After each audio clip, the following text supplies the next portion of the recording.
Feel the bass.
without any warning. You will know when it comes. Come.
Hello and welcome everybody. Oh, we're in for a treat tonight. Not only we're gonna actually see Ulyss go against La Steak Company, who did manage to snatch that last slot in the CWC, but also it will be played on the tilted axis. It looks like in the CivFR Squadrons it got randomized that tilted axis will be the second week. So all of the games that will be played out this week will be on the tilted axis from CivFR Squadrons. Hi Nick Dave, good evening sir, and big shout out. Good morning, sir. Actually, I should say, big shout out for you for picking up that first promotion. I do have to give it to Biggsy for writing first in the channel. Good evening, sir. Takeshi Ref, hello there, sir, and welcome. Project Soft, welcome, ma'am, and hello, nice to see you. And we do have also Ensasu here. Good evening, sir. I did also notice the great Cisco. How are you doing, sir?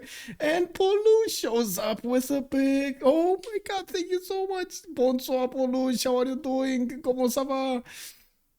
Let me actually see why am I not hearing stuff. I should be hearing stuff and I don't know why I'm not hearing stuff. But anyway, oh, I know what it is. I know what it is. Again, the sound settings should have been switched over here. Oh my God, it will take me a while until I actually get to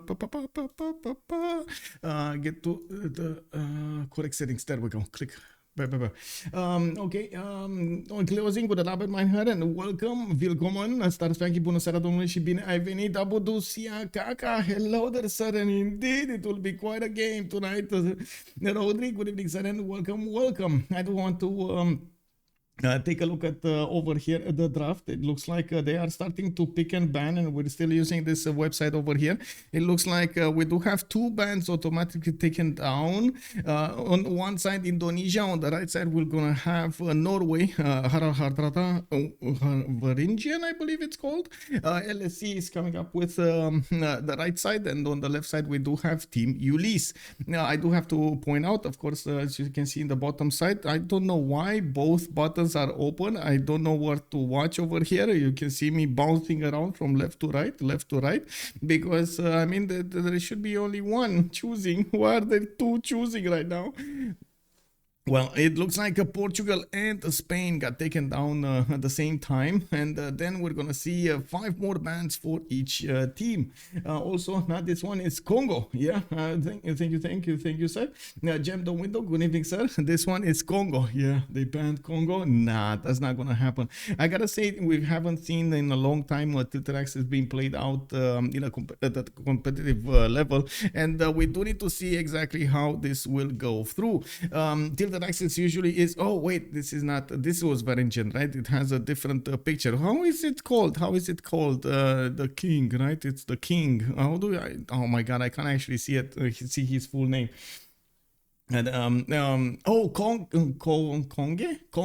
not Congo, Conge. Okay, got it. I remember. Thank you, Jump the window. Thank you. We do have Japan being banned by Ulyss, and I did want to finish up what I was saying about the tilted axis.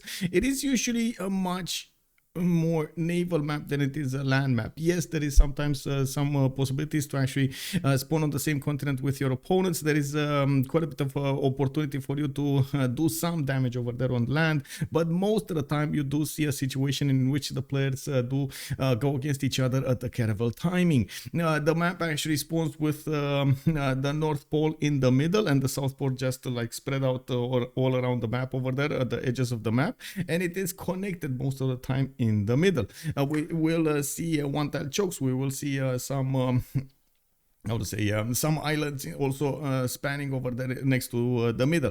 Now, there was a question here in the chat about Russia or Canada. Russia, we've seen it actually multiple times do relatively well on the map, even though it is not always preferred over the civilizations that do have naval bonuses, like, of course, Indonesia, England, Dido, and so on and so forth. Australia, for example, would be a very, very good one. We're going to need to see how the players will want to try this map out. One of the reasons that this map wasn't always played in the competitive level, because it tended to be a bit quote-unquote unbalanced according to the land available, according to some resources. If you had the resources available or not, it made quite a bit of a difference for you. Also, we're gonna need to see what the players are gonna make good. How are they gonna make good use out of their land, and how they are gonna try to use their advantages against their opponents. There, they're taking out the naval civs. Yeah, well, and then Sweden comes out of the blue over here. Wow, they took out Sweden. Interesting choice, but you know, it is what it is. Okay, there we go. I wasn't hearing something, and now I can hear something. Let me actually switch my screens also. There we go. Clicking on buttons over here. Okay, there we go. We do have two more bands. This is Elizabeth I, and then we do have Eleanor taken out, England taken out as well. And last band for Ulyss before the picks, it will be Australia, and it looks like now we're gonna see two picks for each side. The first one, whoa, no, sorry, this is actually gonna be LSE who's gonna have the last ban over here. With well, a big question mark over there. Who is it gonna be? They're taking out. Okay, I did read that. It's fine.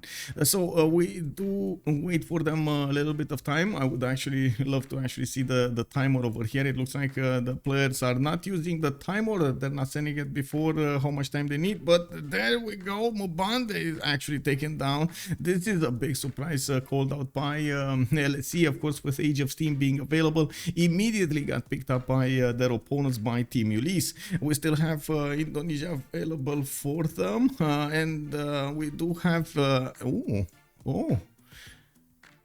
so we're gonna have first of all double England. We got Victoria on one side, Steam on the other, and I do have to point out, look at this, Dido picked up with Victoria Age of Empire. I do have to say Victoria Age of Empire is much better when it comes to the caravel timing, because it doesn't actually need to set up its industrial zones and so on and so forth and benefit from those bonuses, while the Age of Steam will take a while to actually get everything going. Now there's one last civilization to be picked in this wave, and we're gonna need to see what it is. Now, Little Fingers, yeah, those were really fast picks. Leonidas, good evening, sir, and welcome. Also, Little Fingers, good evening, sir. Okay, there we go. Just taking out some things over here. Now, Cyrus. Ooh, Cyrus is actually going to be taken down by Ulyss. I gotta say, this is going to be interesting because, Cyrus does have that +3 on attack, so we might actually see him make some use out of it when it comes to the naval powers. Now, so does Lotaro. And usually in these kind of naval maps, we do see Rome, Lotaro, or how to say, something else, even Gorgo being prioritized over Cyrus. Now, I did mention it might actually come down to some land warfare as well, so we do need to see how the players will spawn on the map, and we do need to see what kind of options they're gonna have to actually war each other there. Maybe there is a situation, you know, in one universe, on one map, Cyrus will actually get to attack one or two of his opponents. You can imagine those immortals just running around all over the map over there, just shooting their arrows and shooting those spears against everybody. Andireo, bonsoir monsieur, bienvenue. Did BBG do anything to Scythia's kill heal ability? No, it did not. If not, I could see her being potent in naval stages. Yes. Yes, it is. Yes, it actually is very potent. Very potent. Now, it doesn't look like the players are initially thinking about that. Zythia is more thought out when it comes to when it comes to the land power that it has with the Saka Horse archers. Even though I would like to see more of Zythia in the game, looks like the players do not prefer to go for it a lot of the times. We do have another wave of bans here. Uzetian got taken out by LSE, Last Day Company, and then on the left we do have Nader also taken down. Okay, now we're gonna see LSE go take down Kublai Khan, China. Wait, this is Mongolia. It has the red behind them. This is Kublai Mongolia. No, I think it's Kublai China. Honestly, it makes sense to be Kublai China. But anyway, we do have the last band picked up over here by Ulyss, and we're gonna see what they're gonna pick in the last 4 choices they're gonna have. Of course, with this time I think LSE is gonna pick up first, if I'm not mistaken. Ulyss was the one that picked up Age of Steam, so it's 1, 2. no, 1 2 2 1 2 1 1 2. I think it's that way. I don't know why they didn't number this, by the way, or at least I don't know, set up some coloring or something. Anyway, hello Rafifi, bonsoir monsieur, bienvenue. Mongolia is still on there, so China, yeah, China number 1, Chamba number 2, Chamba number 3. Yeah, oh, okay, I see how it is. So the actually Kublai Khan Mongolia is a little bit darker on the inside of his portrait over there. It looks the same, but it's a little bit darker there. So Rome got taken out by Ulyss. They didn't want to take that chance with Rome being available in the game, but still, I gotta say, Lotaro, man, you gotta do Lotaro. We do need to see what the players will prefer to play with, and of course a lot of these choices do hang on the player preferences rather than only on the civilization power. We do need to see also LSC picking up their next civilization. After they're gonna do it, 2 picks, Ulyss is gonna finish their draft over there on the left side. Monkey Wazaru, hello there sir, good evening. Also Rafifi, will we see your friend Pedro? That's a good question. That's a very good question. I would think not. Just my 2 cents on it, even though I would love to see it in the game with the Minas Geraeth. It feels like that's a bit too late of a timing for what the players can go for. We do have Gorgo being picked up here by LSC, and yes, we will need to see if that's actually going to be a good one. Ptolmeic. Okay, I mean, this is changing up our vision of the game over here with Cleopatra. Ptolmeic coming up for Ulyss. We're gonna need to see how he's gonna make use of his land over there, and we do need to see if the map generation will be with Ptolmeic. Now, it doesn't look like he actually picked it. Like it says, you see this yellow thing over here? I think it's still like he clicked on her, but didn't actually select it, didn't lock it in. We need it to be locked in. Aztec gets their bonus on the seas too. Yes, it does. Yes, it does. And Aztec could be a good choice on this map as well. But I still would like Lotaro more over Aztec just because it has a direct +5 against civilization in a golden age. Most of the time you've seen in the competitive games how important it is to be in that golden age and benefit from the bonuses. So usually and Lotaro does get the Shema molds, which give him quite a bit of culture when it comes to placing them on the districts. So yeah, it's all in all, it's quite a good one. It's the problem they arrive with nationalism. Almost all late unique units are good, but they are very late. Yeah, Ottomans with barbaric Corsair viable? Not so much. I mean, it's a pretty good unit, but we haven't actually seen it being picked in this kind of map because they are relatively weak against caravels. Usually the Corsair, or what is it? No, the privateers actually are. How is it called? Do they have a name? I believe there's a class name, right? Privateer. Give me a second over here. Privateer, class civilization 6. What is it? Renaissance era, naval raider unit. It's a naval raider unit. That's what I wanted to say. Okay, now we're gonna see some Dromons, baby. Oh yeah, let's go. We got Basil II being picked up here as the 4th civilization for Ulyss. I honestly wouldn't have. I would say I would see Hazaggi being on it. We've seen him play it multiple times, so I definitely we want to see him in one of these choices. Very, very aggressive if you wants to be, and the last remaining civilization pick over here is going to be on LSC, who will need to choose their civilization soon. There still is a very good array of civilizations available for the players here. As we've seen, we do have an interesting array of civilization adaptable to the land and to the naval powers, but I gotta say, except Age of Steam over here, it doesn't look like they went for extreme harbor bonuses. And we do have Montezuma being picked up, and I gotta say immediately LSC does have a bit of an advantage when it comes to the half-coast harbors. On both Dido and Victoria, they're gonna get those half-coast harbors and will get the economy going much faster with much faster choosing of the light lighthouses, like building of the lighthouses and so on. Now we're gonna go back into the lobby over here with the last pick being chosen. It was Montezuma being picked up over here by the teams, and yeah, there we go. We talked a little bit about it, and it is what it is. Bulb is also calling out the search function. Yeah, it does. Why new Cleo? What's her advantage? We do have let me actually put it up on the screen where it's gonna be chosen. I believe it does get extra culture, if I'm not mistaken, from resources. We do have Victoria Age of Steam being picked up by Lege. Looks like Chuck is gonna go for Age of Empire with Killayad on Dido, Hazaggi on Cyrus. So we do have CaptainMorgane on Montezuma, Astikos on Cleopatra probably, Phyrsos with Basil II, and then LDK on Gorgo. I do have to say this is quite surprising. We do have Chuck actually joining LSE Last Day Company, and we do need to see how they're gonna fare in the games here. With Tilted Axis being the map, it is gonna be a hard game for all of them if they don't get relatively well nice adjacency towards their opponents there. We do need to take a look what's going on. Basil, LDK, let's go. Oh no. So on one side we do have Lege with Hazaggi with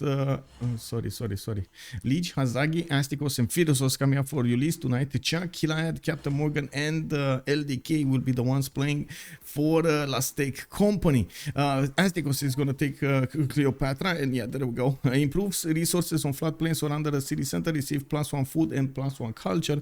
Owned floodplain tiles do grant you appeal instead of the usual -1, and basically all of the other Egyptian traits over there. Okay, so let's see.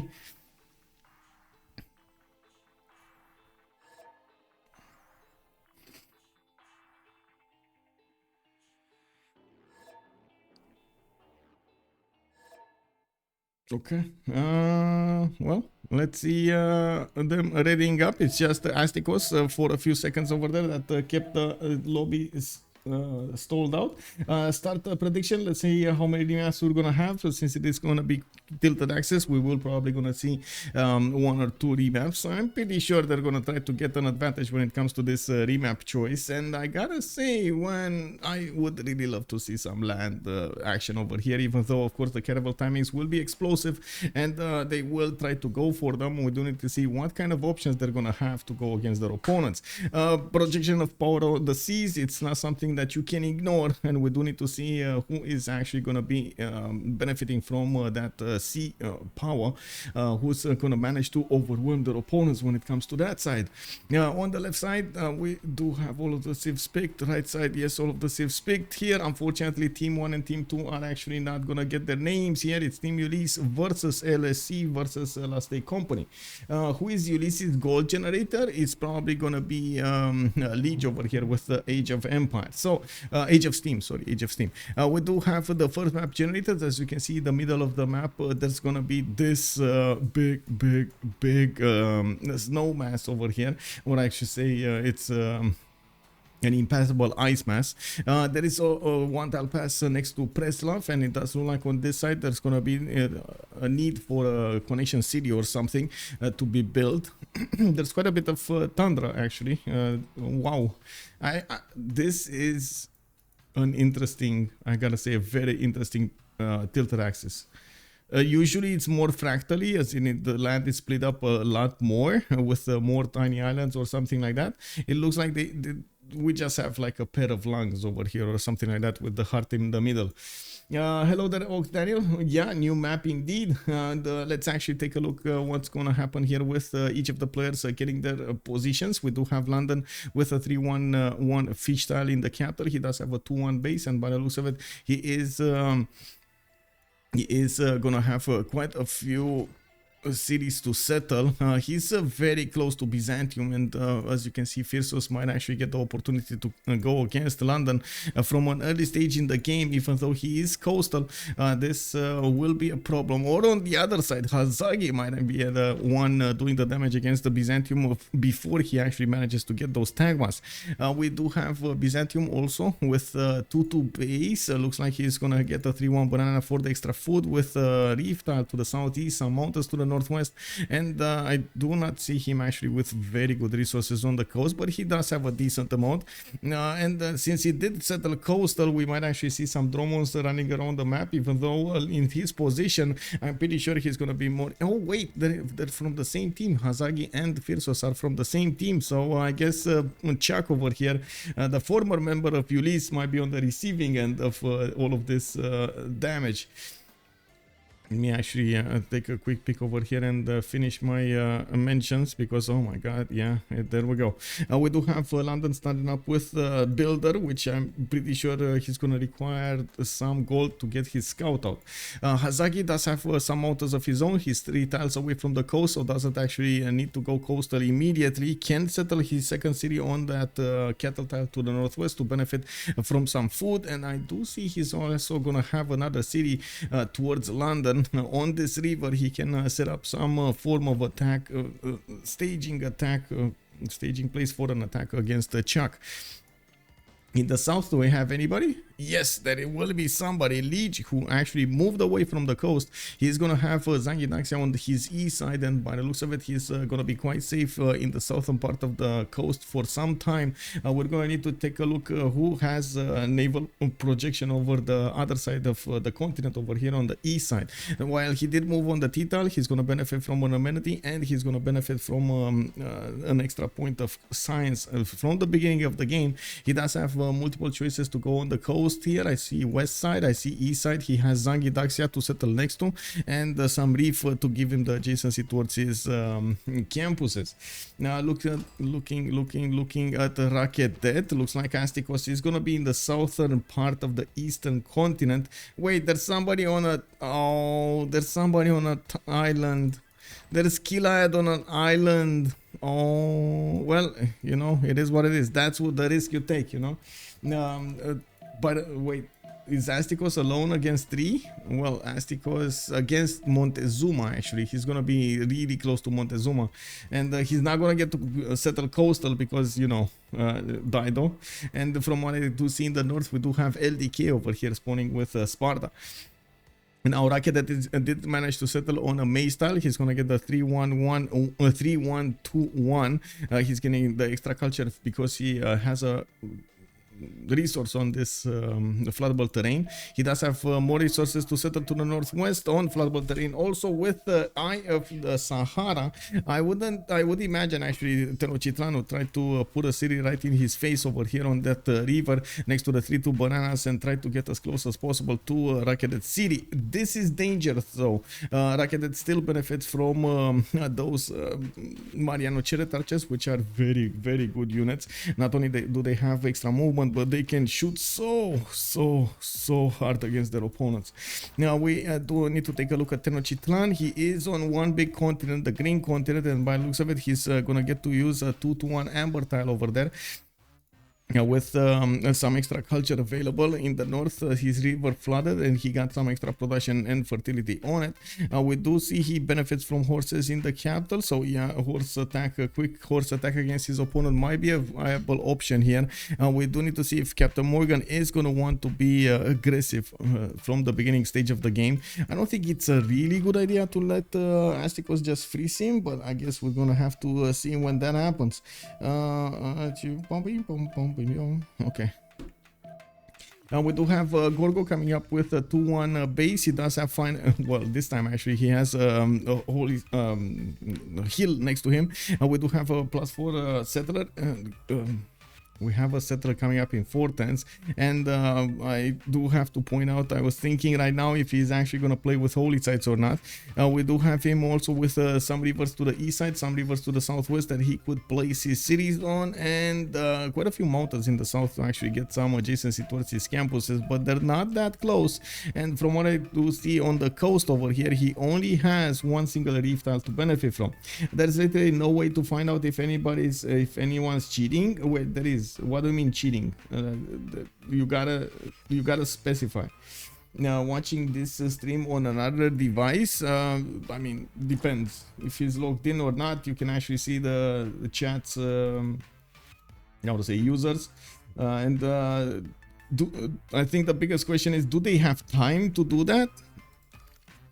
And also Littlefingers is saying this has to be a remap. England is doomed against Byzantium and Persia. Yeah, this kind of smells like a remap indeed, especially with also Cleopatra coming up over here. I think the big question is if they're gonna go for one remap or two remaps. That's the biggest question. Like if they're gonna both use the remap token at the same time.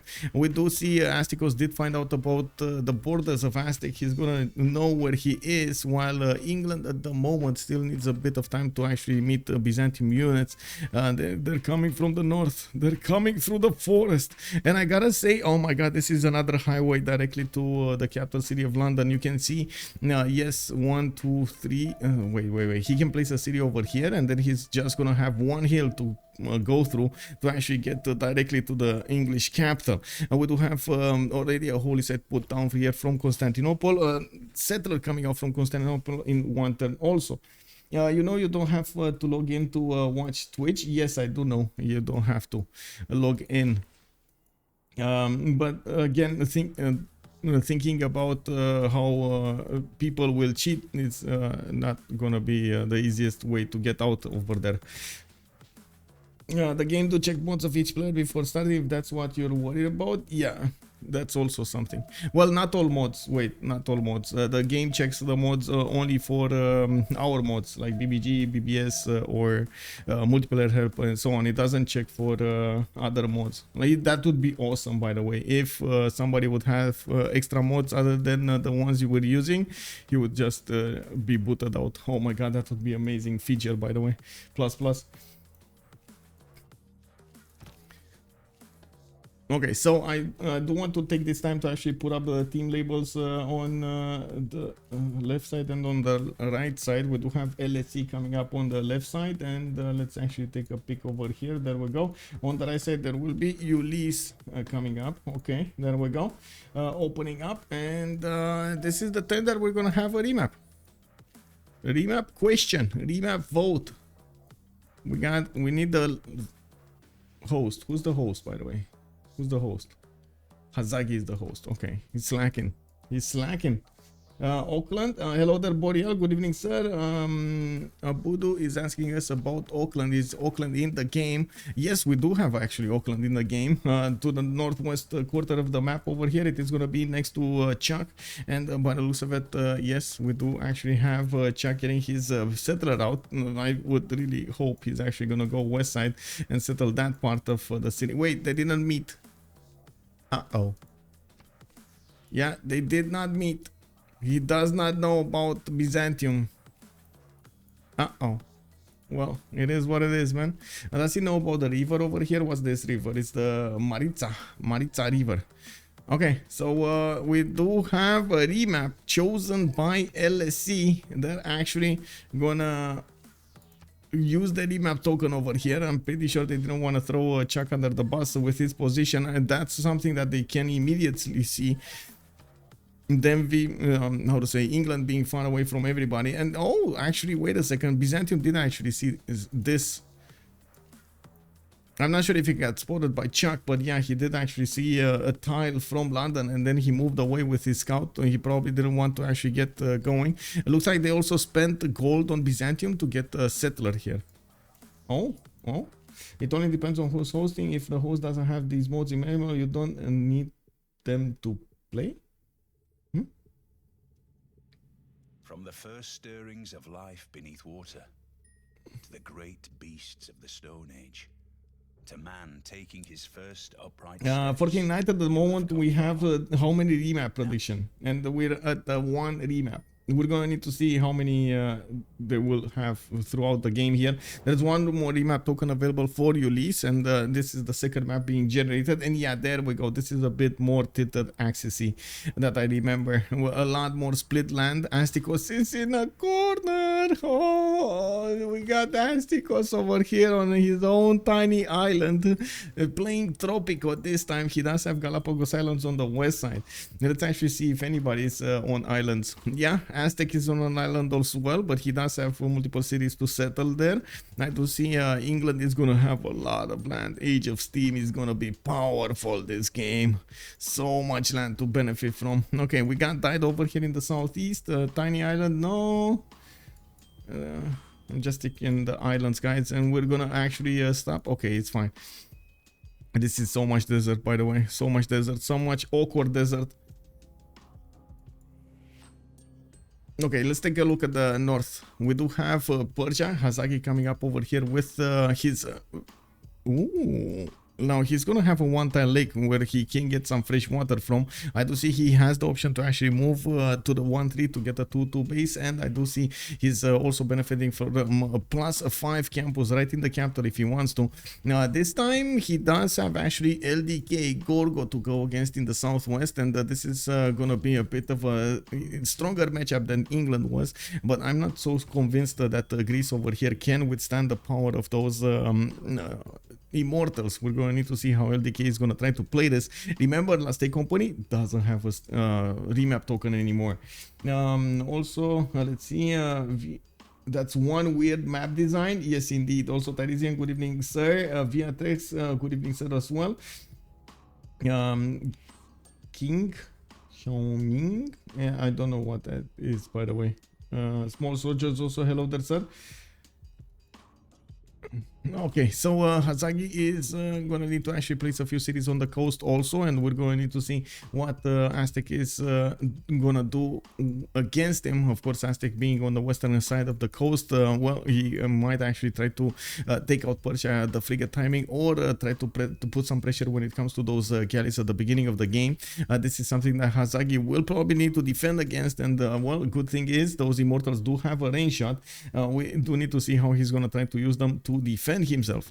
We do have LDK also in the south with Settler coming up over here with well, he does have a 2-2 base underneath, but if he settles, it's going to be a 2-1. We do need to see if he's going to move anywhere, and where is he going to move.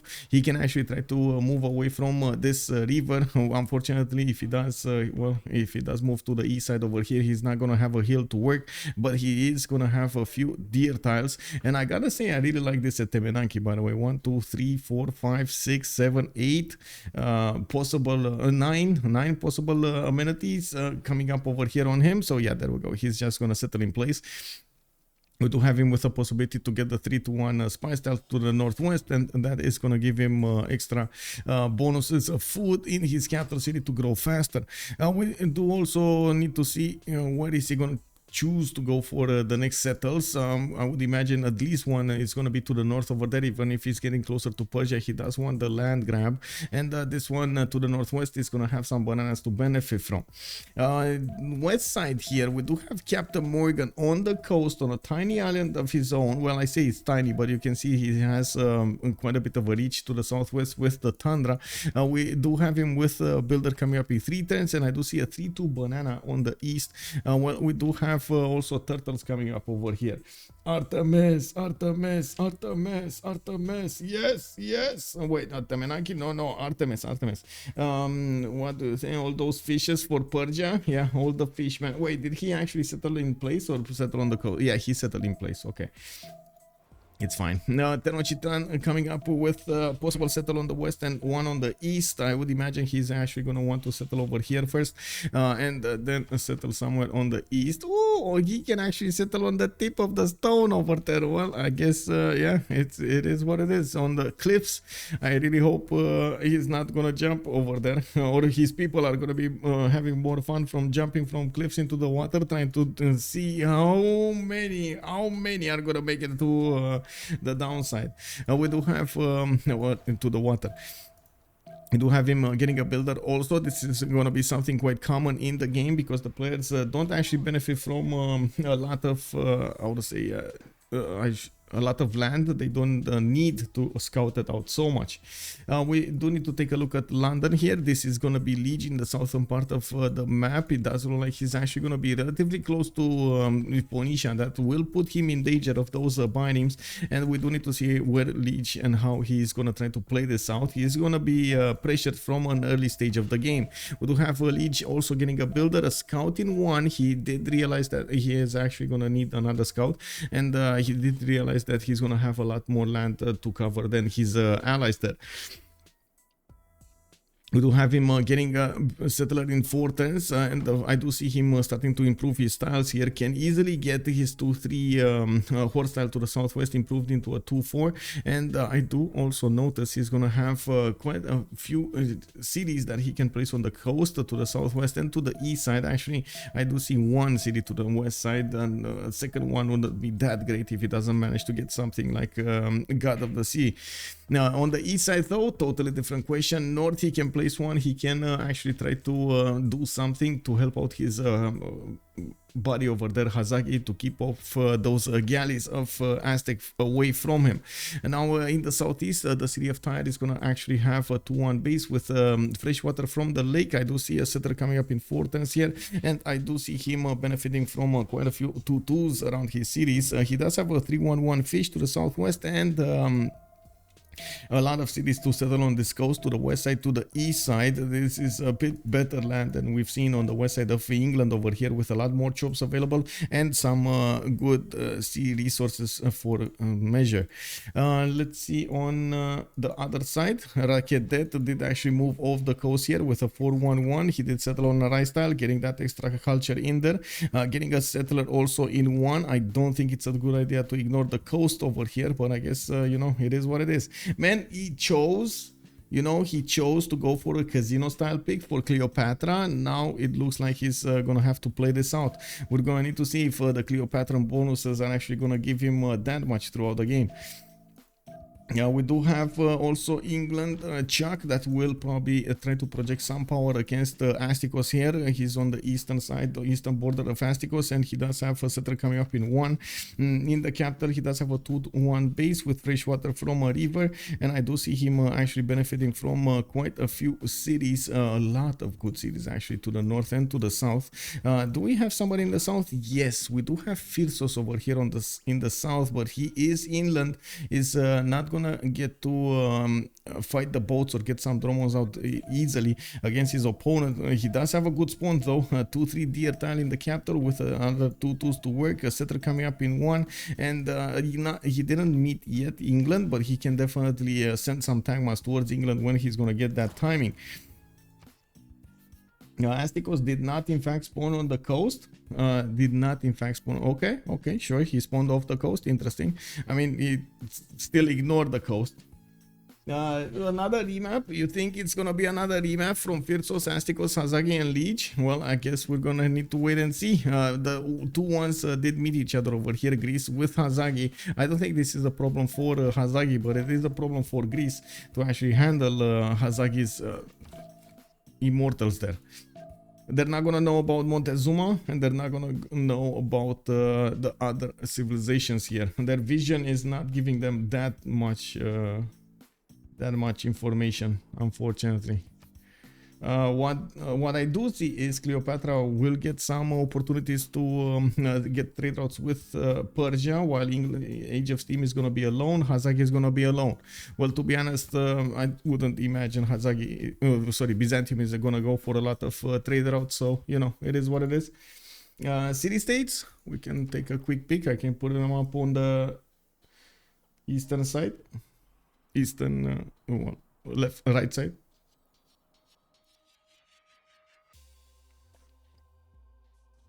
Is Chakarin's poster? No, he got recruited, man. He got officially recruited by Last Day Company. While we do have Ulyss recruiting Hazaggi in the last Mercato. This is it. This is it, guys. This is it. We're gonna have this map being played out. We do need to see how Hazaggi is gonna play it out against Greece over here. It looks like LDK immediately sending a settler towards the north towards him. Hazaggi is also sending a settler towards the south. They're gonna touch borders very quickly. Ooh, some sparks will be flying. We do need to see also how fast Chuck is gonna get to know about Byzantium over here to the southeast, and of course what kind of Byzantium plays we're gonna have from Phyrsos. Let me actually take a look at Lege over here. He was going for the northern coast, not going for his coast. This might actually be a bit of a problem when Phoenicia is gonna find him, sniff him out of the territory over here. Lege might have a bit of a problem. Wait, he's going off. He's going off, guys. He's actually going off the coast. Okay, interesting. Anyway, let me actually finish up the prediction over here. The players are not that happy to actually settle all of their cities on the coast, and I do see them not dedicating to this naval situation, which might be a problem. We're going to need to see how much of an impact we will have throughout the game.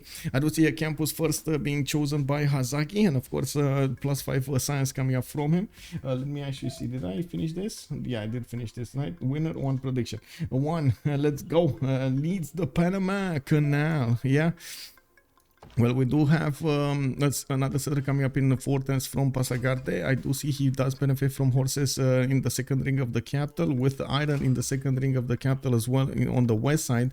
I wouldn't imagine the players are going to go for iron really quickly, so they can actually help Hazaggi get this resource much faster for those immortals. So we're going to need to see how much resource, how much gold Hazaggi is going to have to actually upgrade those unique units.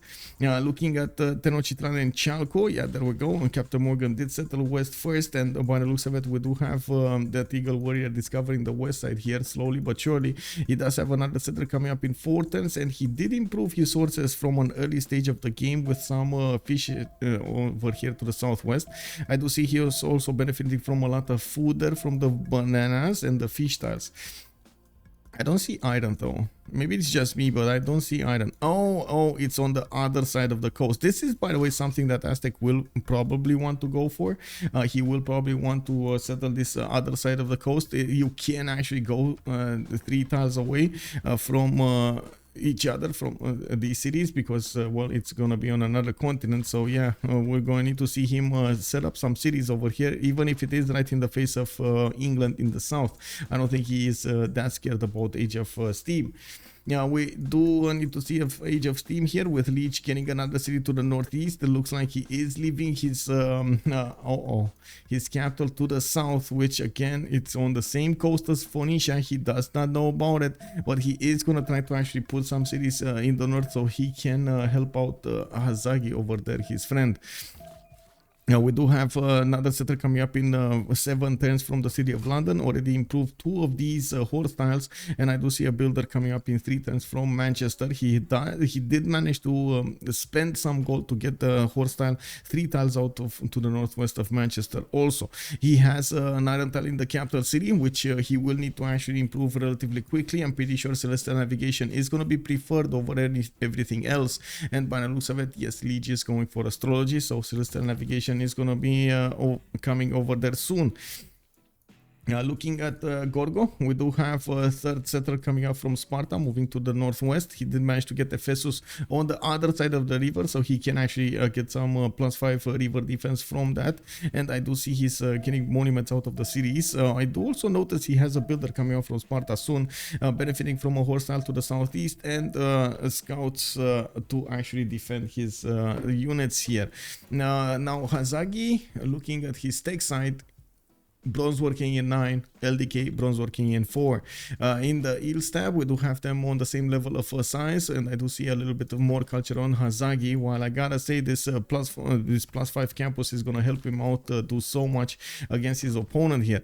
Now we do need to see how Hazaggi is gonna try to place his next city, while he does have some options over here to the southeast. As you can see, there is a Greek warrior trying to stop that from happening.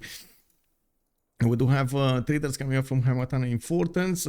He did not choose to actually go for a monument here, but I do see he settled on a culture tile, and that's why he's getting an extra point of culture in his empire.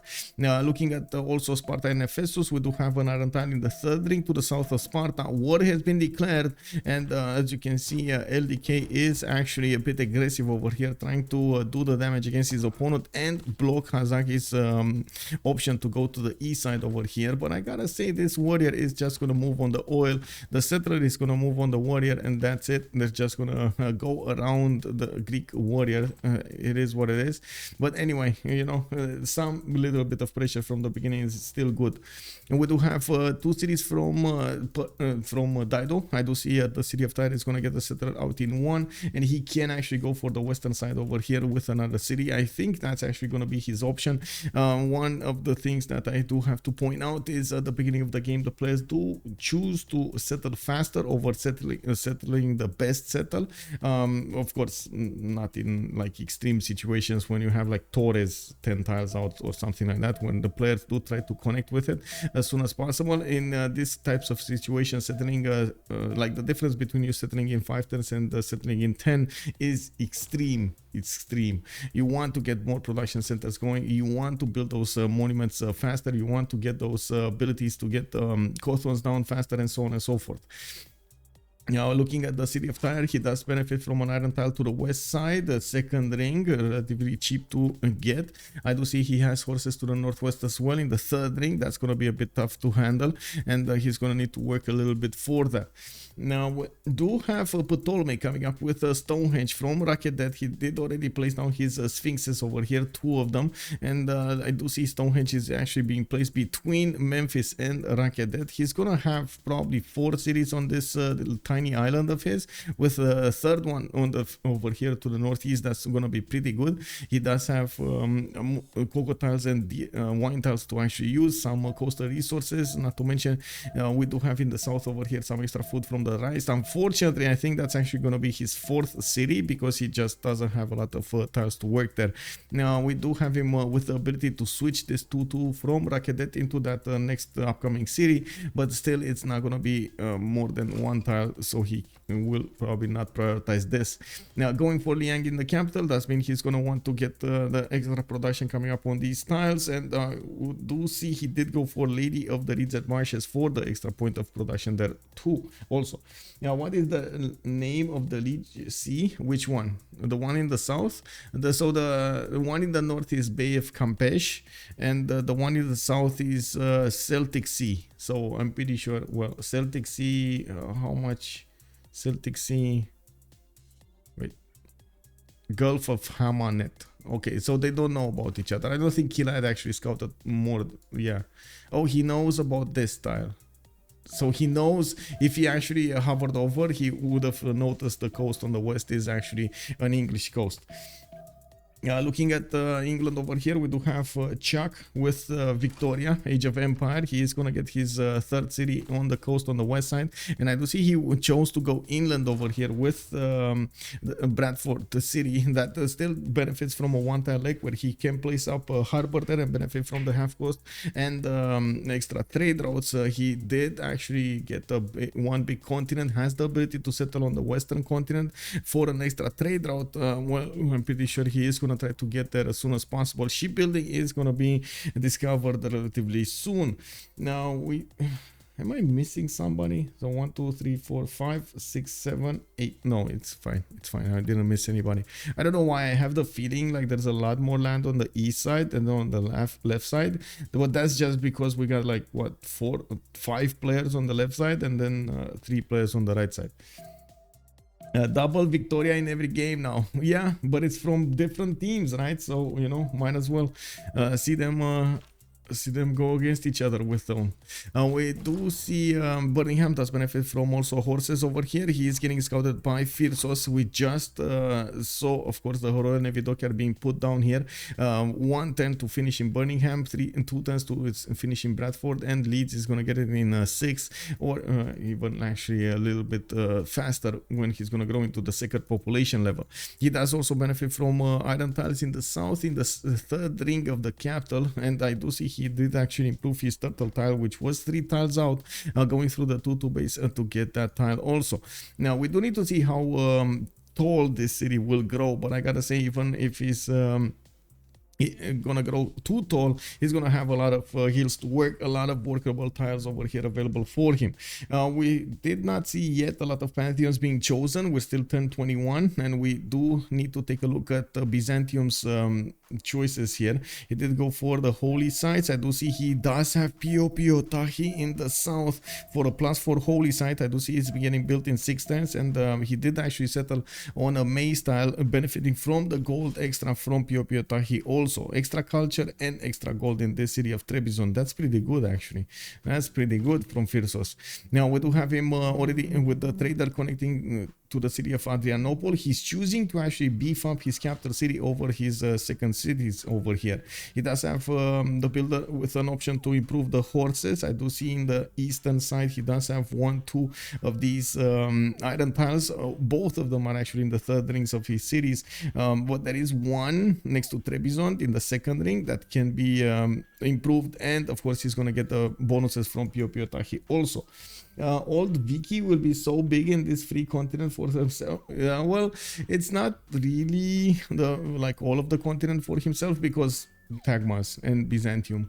Byzantium might do quite a bit of damage over here if he gets too close to Chuck. I think actually Chuck will probably try to stay a little bit far away from his opponent here, and we do need to see if Astikos is actually going to get these galleys fast to the south to try to pillage something. And oh, God of the Sea got picked up on. That's amazing. I really like this one. God of the Sea. God of the Sea. Let's actually see the extra production coming up from England soon. I am actually very curious when Phoenicia is going to get his bindings out to scout on the west side here. England already put the city of Liverpool to the north, and by the looks of it, he's starting to connect his cities with traders. Still did not discover celestial navigation because he didn't improve both, like 2 of these resources. And is he waiting for somebody? I don't think he's waiting for somebody. So, oh my God. Okay, so he's going to get another city here next to his iron tile. And, whoa. Is he bringing it back? No. Okay, never mind. I don't know what he's doing. I don't know why that actually was there. No, I think he's gonna go on the 2-1 and settle on the 2-1. Putting Magnus in the city of or actually move in for the uranium. If he moves on the uranium, he's gonna have fresh water and 2 tiles around him. So yeah, I think uranium is a much better choice. And yes, I know you don't always want to be on the uranium side. Anyway, there is a boat coming up in 2 turns from Liverpool. He's gonna meet Aztec here. I think he already saw the Aztec borders. Let's actually take a look at the vision here. Yes, he knows about the Aztec borders. I don't think Aztec met him though. Yeah, I don't think there was any unit that actually had vision over the warrior of Lege. And looking at Aztec vision, yeah, he doesn't know about anything here yet. They don't know about anything there yet. This might be a bit of an information play on Lege as well, since he did actually develop the cities to the north. Maybe Aztec is going to give an impression that Dido doesn't actually need to build a navy, which is a very bad assumption over here. I would really hope Killayad gets a scout out as soon as possible to the northwest. Let's see the war forming over here, Persia versus Greece. We do have monuments coming out from Persia. He did manage to get his extra science from the campus, and you can see the massive difference between LDK and Hazaggi. 7 on science on LDK, 11 science on Hazaggi. That is quite big. Really like her spawn? Yes. Actually, on you're talking about Victoria, Age of Empire, right? The red Victoria, not the white one. Yes, it's a pretty good spawn. Let me actually put up the prediction as well while I drink a little bit of coffee.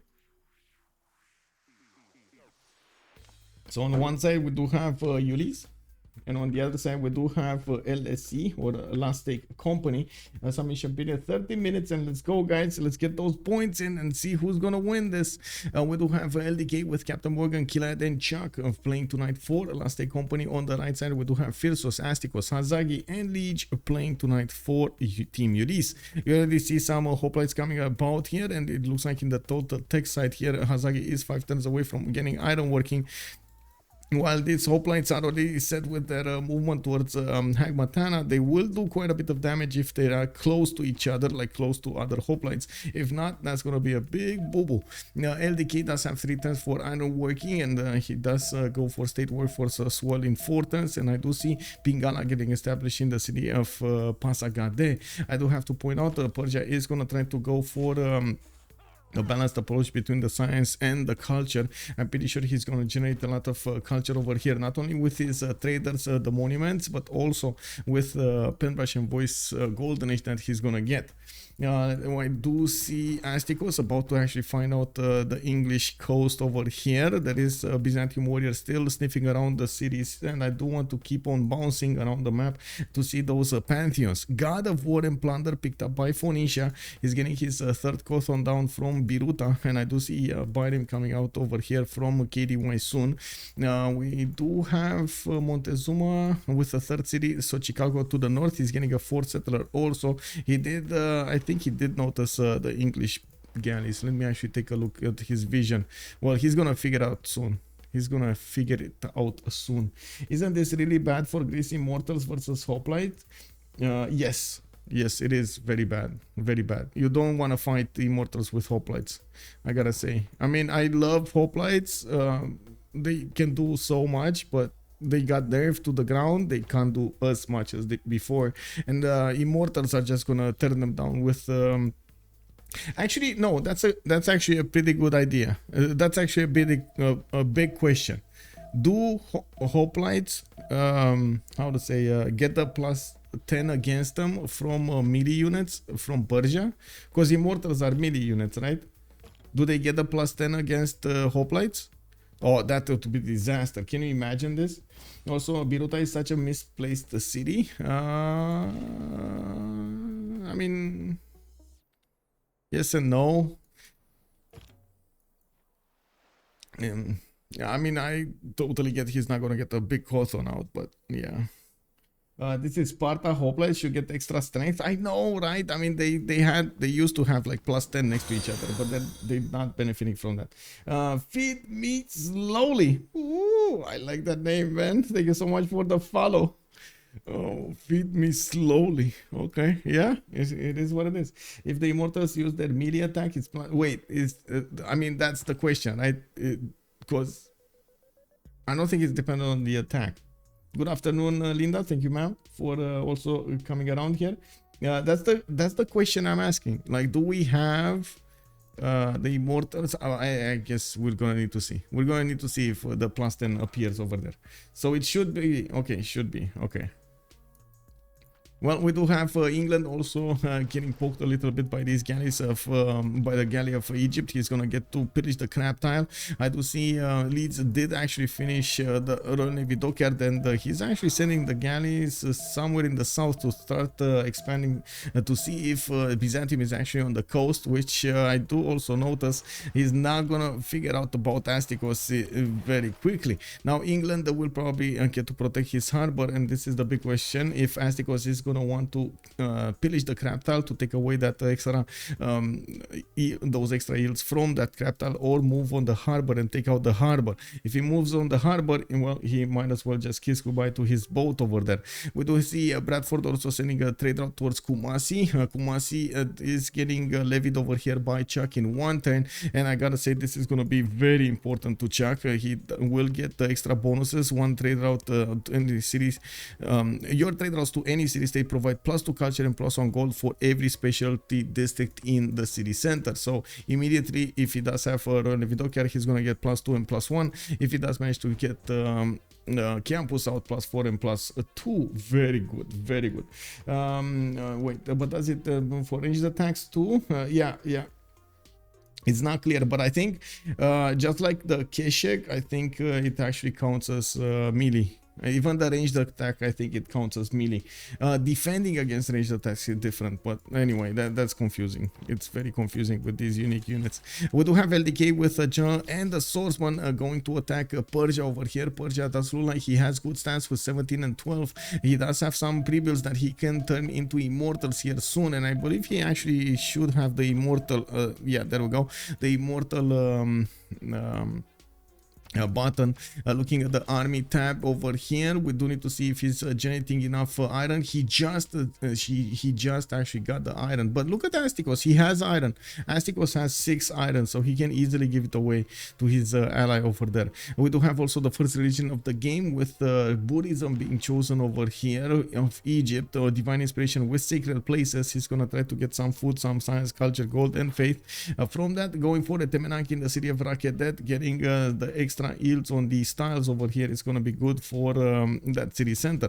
Astikos is also going to put that city to the east side here, and I'm actually curious if he's going to put it on the uranium or on the 2-2 base to the north. Actually, both of them are going to be 2-2 bases.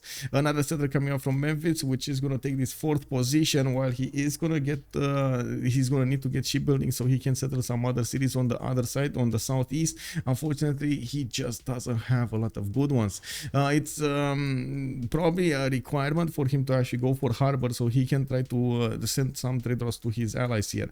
The first, okay, we got the immortal. Yeah, look at that, plus 10 combat strength against anti-cav units. And I guess the big question is, and we're gonna only have the answer to that question, if he's gonna start attacking into those hoplites with the ranged attack, if we see more damage than we see usual, right? That's something that we will see immediately if he actually does more damage. Uranium should be better. MS-Doll calling it out. Should be, yeah, will be, I don't know. Because they're gonna cannibalize the tiles anyway between the two cities, right? So I don't know. Like plus 4 harbor, sure. Yeah, plus 4 harbor, it would be better. I agree with that.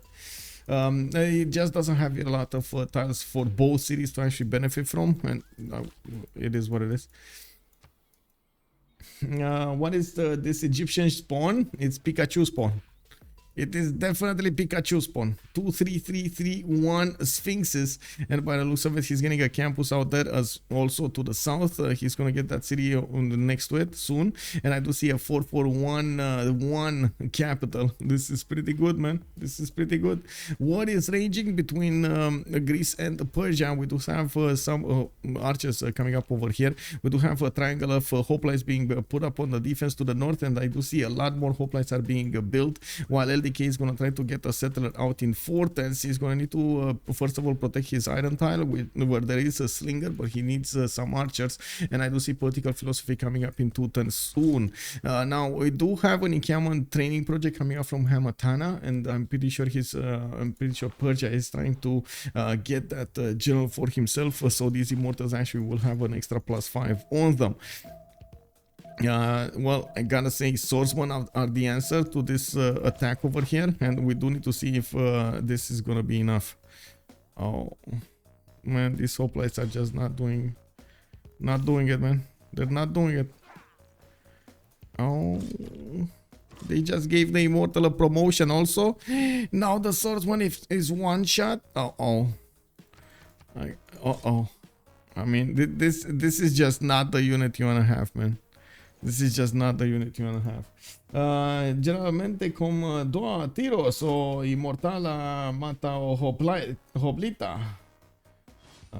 Okay, it's not looking good, guys. Yeah, Ox Daniel pointing out the obvious over here. Not looking good, guys. Yeah, let's see. Bex is saying, yeah, no problem, man, no problem. I tried to say it out loud, man. I don't know if I actually spoken it properly. Usually with the 2 shots, the immortals kill the hoplite. Yes, so that means the extra +10 does actually activate, right? On the range shots as well. Are you talking about the ranged or melee? Immortals need a nerf. Man, these immortals got a nerf anyway. Like they got rebuffed, but yeah, I think the buff was necessary. What?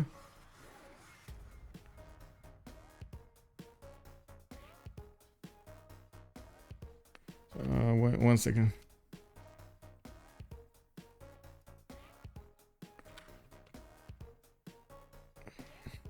Oh, we do have one more turn until the next era, and by the looks of it, well, they're going against each other in the era score. Everybody did manage to get their golden ages, and we do have the first hoplite taken down. Oh my god. Yeah, that's not good, guys. That's really not good.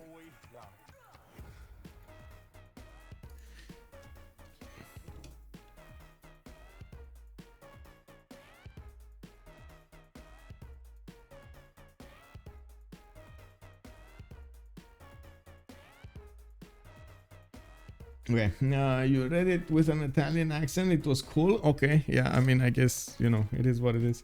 I'm sorry, I don't have a Portuguese accent, or I don't know exactly how to say in Portuguese. We do have war raging over here on the seas. England fighting Aztec, and as you can see, Aztec does benefit from 2 luxury attack bonuses. He does have 1 big continent over here to settle on, and he might get the opportunity to put a city over here on the amber tile. He is the ally of LDK, and we might actually need to see if he's gonna manage to actually keep that city on the east side, because LDK might actually fall here.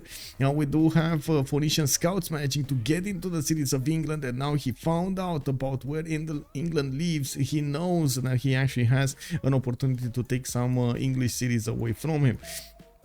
Looking at LDK, Monumentality Golden Age was his choice. He chose Initiation Rites as a Pantheon, so he's gonna get some extra faith from these build units. We do have him actually, oh my god, no, that hope, oh, so he's shooting, so he's attacking with 1 unit with the melee and 1 unit with the ranged attack. He's just one-shotting these units. Oh man, these hoplites, man.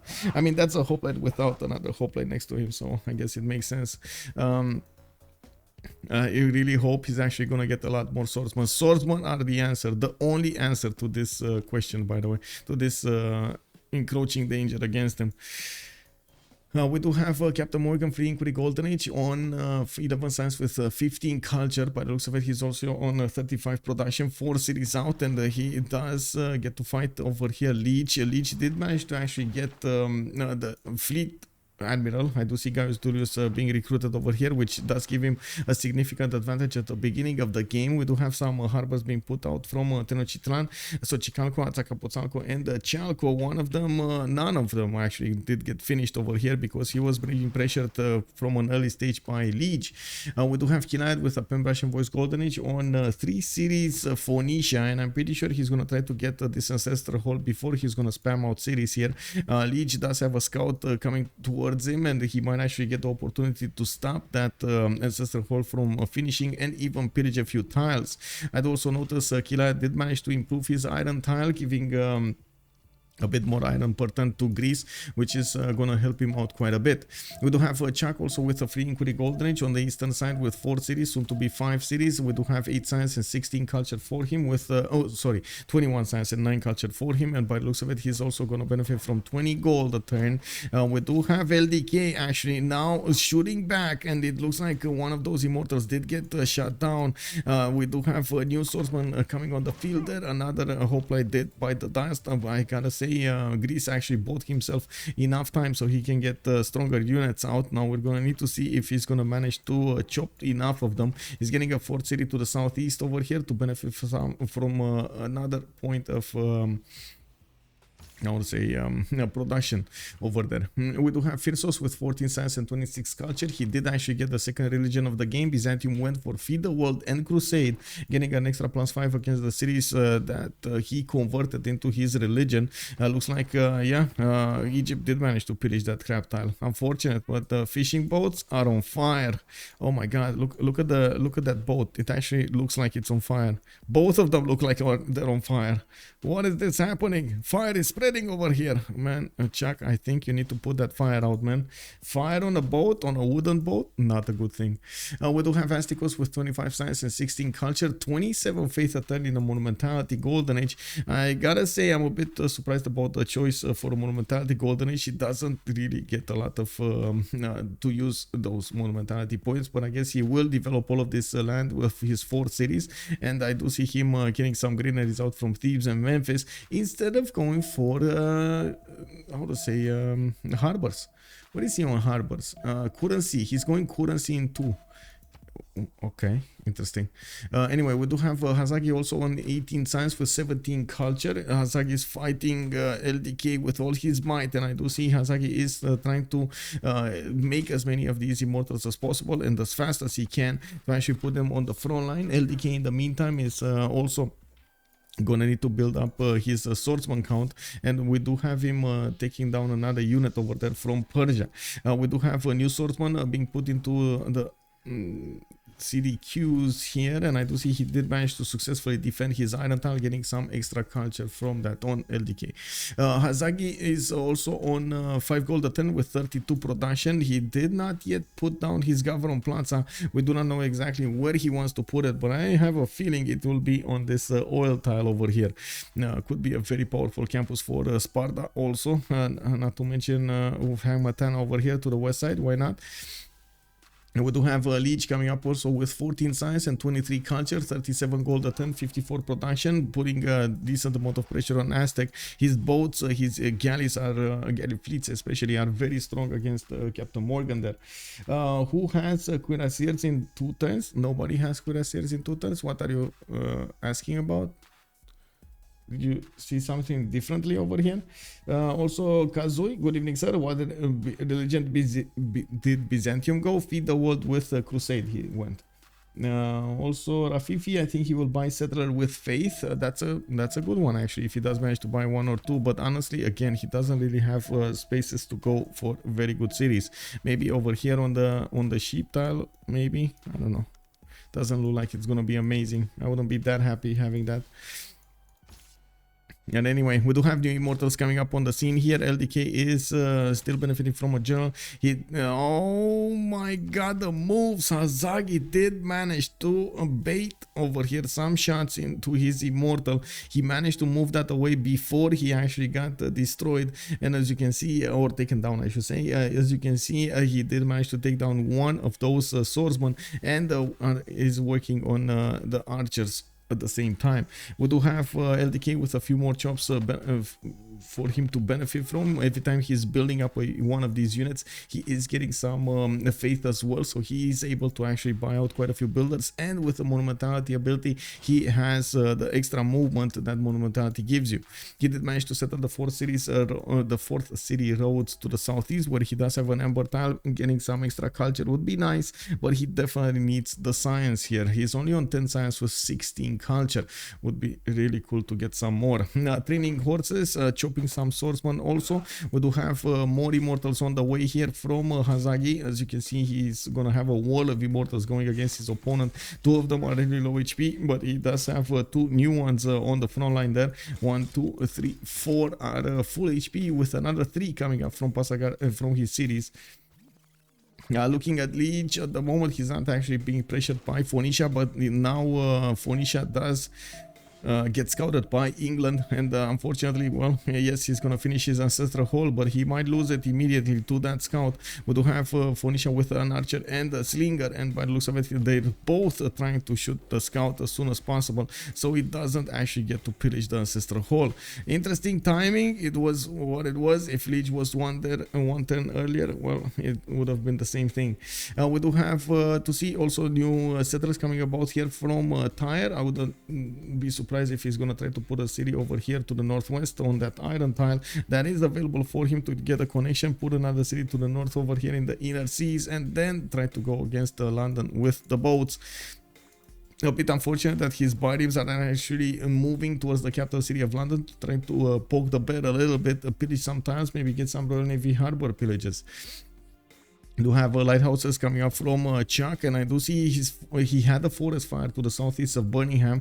Interesting, and I gotta say a bit courageous over here. The audacity of Chuck is incredible. He's actually putting cities right in front of Byzantium, while I do see Byzantium is gonna try to put a city on the coast. Well, he does have monumentality. No, wait, he went pen, brush, and voice.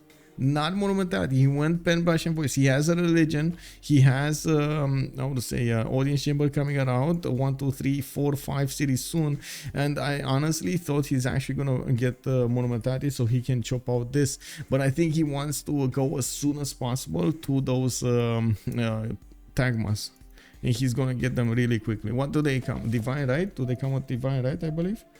Tagma, Divine Right. Yeah. You should watch the Kree versus the World video. Kree versus 3. Oh yeah. 4 versus 1, man. I have 4 enemies against me. Like left side, I had like 3 enemies. It is what it is, man. It is what it is. Wait, was it 3? Well, no, it was 3. It was 3. Sorry.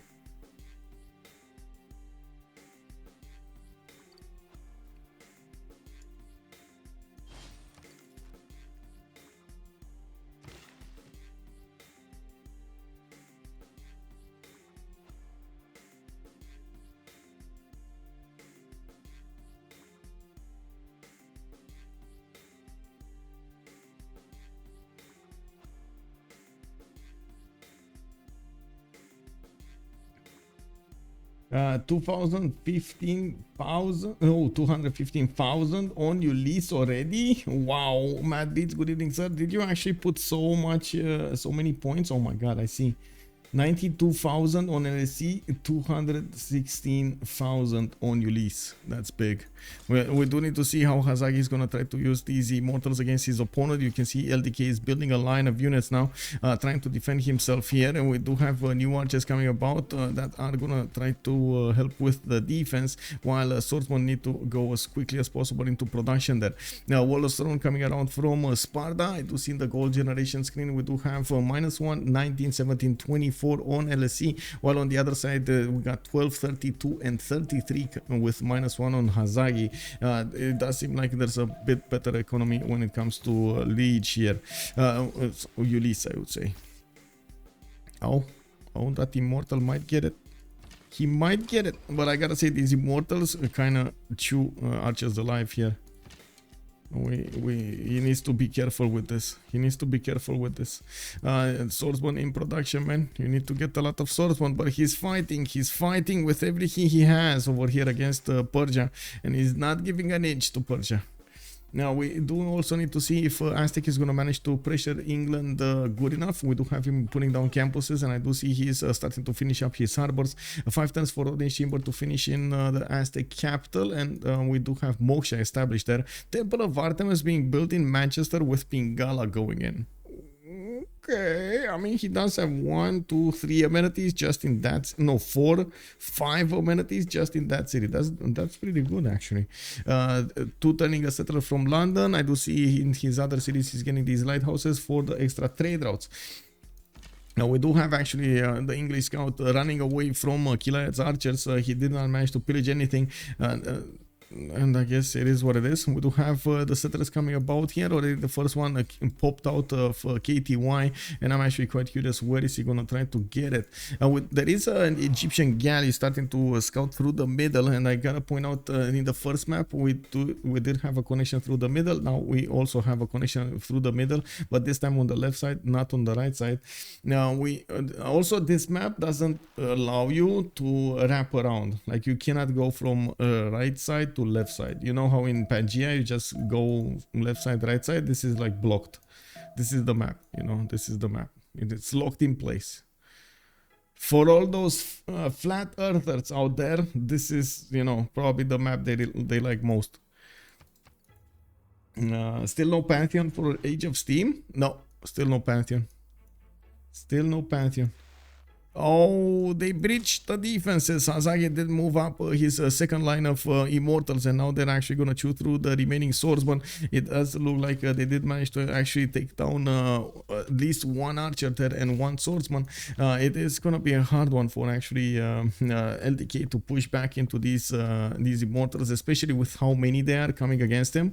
He does have the general deployed to the east side. There is a horse over here available for him to use as well.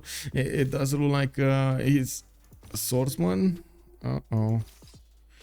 This is not gonna be nice, guys. This is like, unfortunately, there's like so many immortals that he barely can do anything. These immortals are nasty because they have the range shot, not because of their amazing strength. Also their strength, but not only that. They were good when they were like only 36 base. Now they're awesome. They did move up to what, 39? I think there was a buff to 39, if I'm not mistaken. Immortal, yeah, 39. They got buffed to 39, so plus 3 extra strength.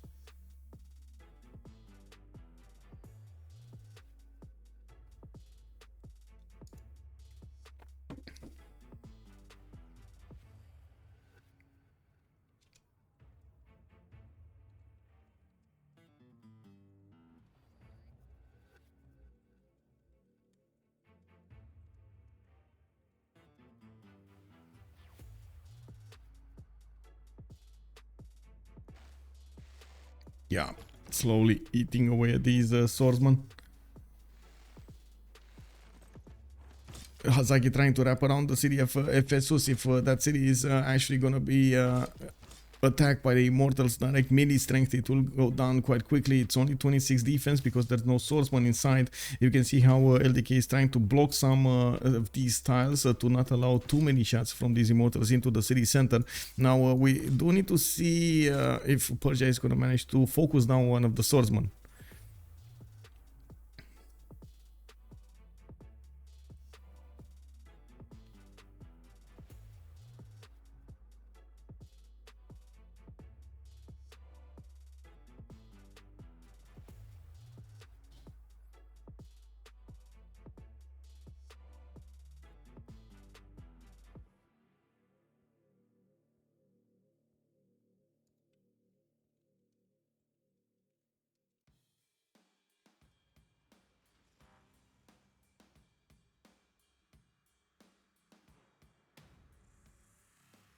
Oh, 1 second, I don't know what this means.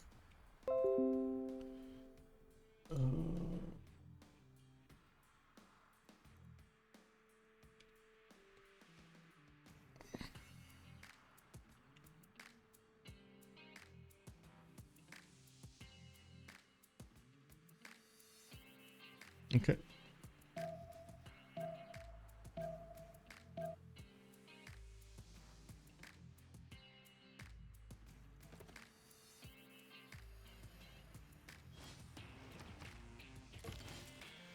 Okay, so it is what it is. He couldn't get back that Immortal. Immediately Hazaggi did manage to take down one of the swordsmen and moved in another Immortal. It looks like Greece is gonna get a promotion on this one, and unfortunately Hazaggi wasn't that fast on the buttons to get it quickly, but it's still gonna go down. We do have some archers available to shoot over here. Unfortunately that city is only 26 HP, and of course, as you can see, these Immortals are without an army to oppose them at the moment, defending Phyrsos. We do need to see also if Aztec over here is going to manage to get enough science to fight off Lege. It does look like he's keeping up 27 versus 30, then CaptainMorgane is 22 versus 27. I do also notice Byzantium is starting to build some dromos in the city of Ansira, while we do have Chuck getting his audience chamber out. He probably did see the city of Ansira. I do want to double check this. Yes, he knows about the city of Ansira, so he will probably suspect that some dromos are coming against him also. We do have a settler going on the second continent. He's going to get a free melee unit and a free trader. That's going to be amazing. Free trade route capacity.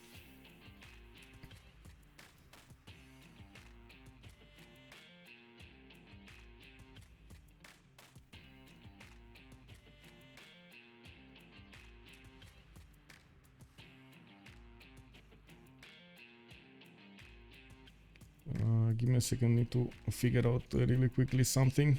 Somebody just keeps pinging me on my messages. He has something.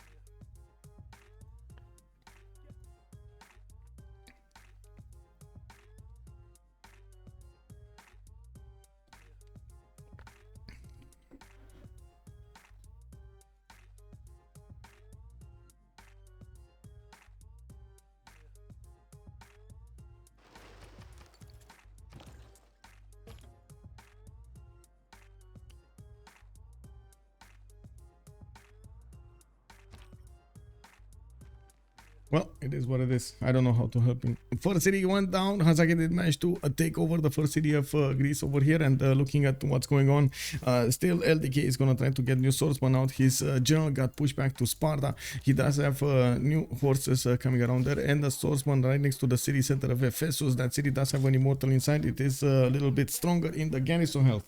Tarisian, why isn't the captain sending some ships to bother Hazaggi and help out Killayad? I mean, I don't think his ships are going to do anything, and yes, he is sending some, but he's busy handling steam over here. That's the reason actually Lege did put these cities in the north, so he can actually keep the attention of CaptainMorgane to himself rather than do anything else. My biggest surprise is Killayad's how to say refusal to actually send a few boats to London and Sunderland, which will force Lege to actually send some units to defend over here the southern coast.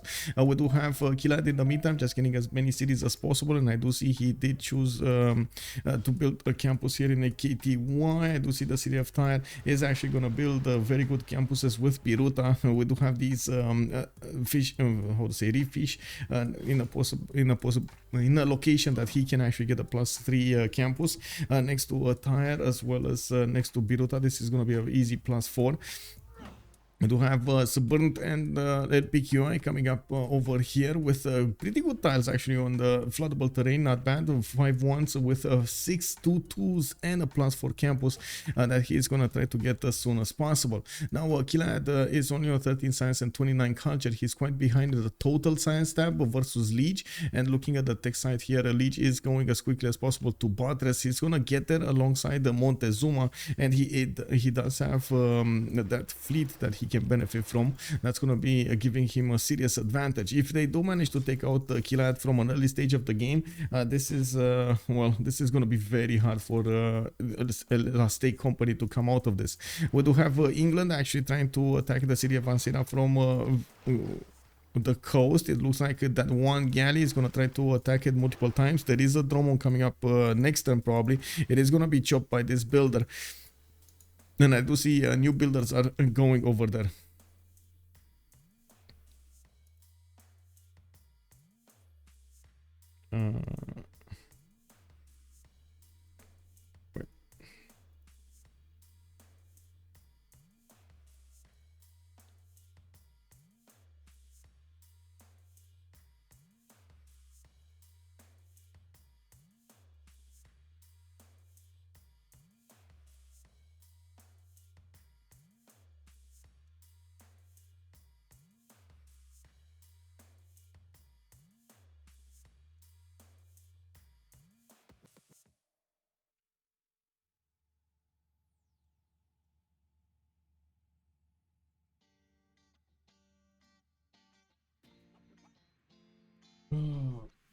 Let's see the next moves coming up from Hazaggi, tearing down the defenses of Greece over here. Looks like he's going through this very, very quickly and trying to delete the cities as soon as possible. LDK is still putting some defenses up, and I do see another wave of immortals coming up from the cities of Hazaggi, including some horses to try to be a bit faster on this. Unfortunately, there weren't that many swordsmen available for LDK to defend with, and he did lose the city of Phyrsos that he put on the front line.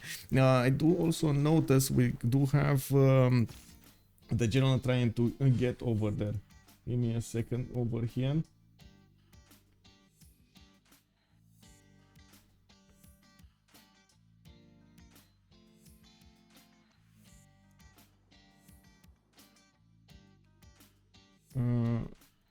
Man, I don't know what this guy wants. There's something on the server on CPL that he can't join because he can't get like he doesn't want to get his phone number. I mean, we don't get his phone number. I'm pretty sure we don't, and I don't. Oh my god, it's.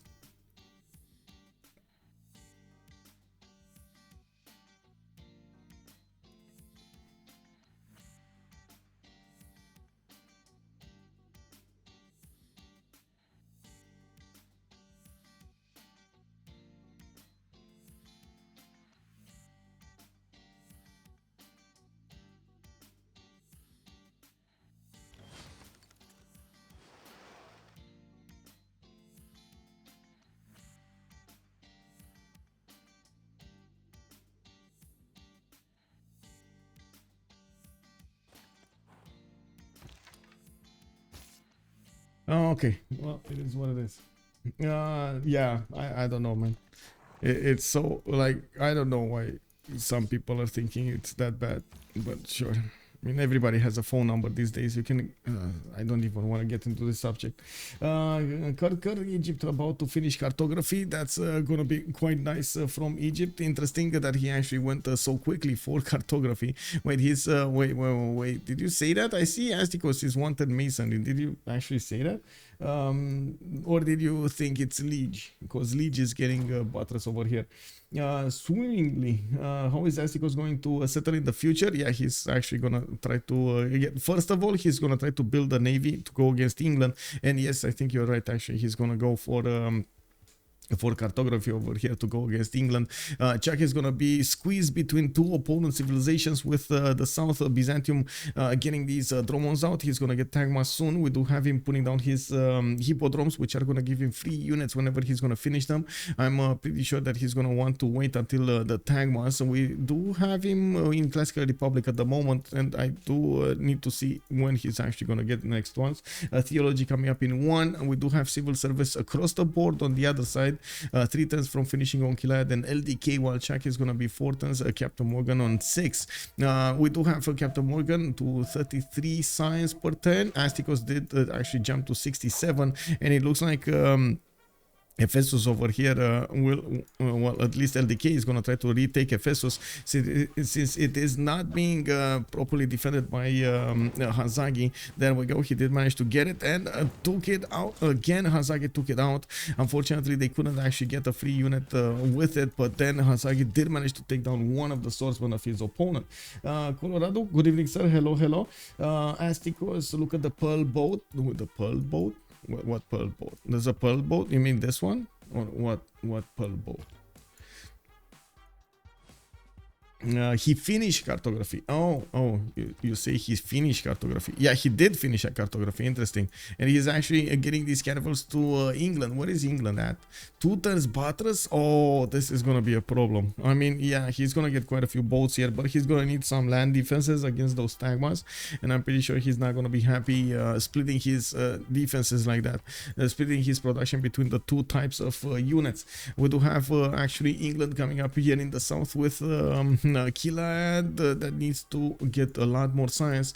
I do see England getting his campuses. He did finish Temple of Artemis in Manchester, and I do see Moksha establishing in Liverpool.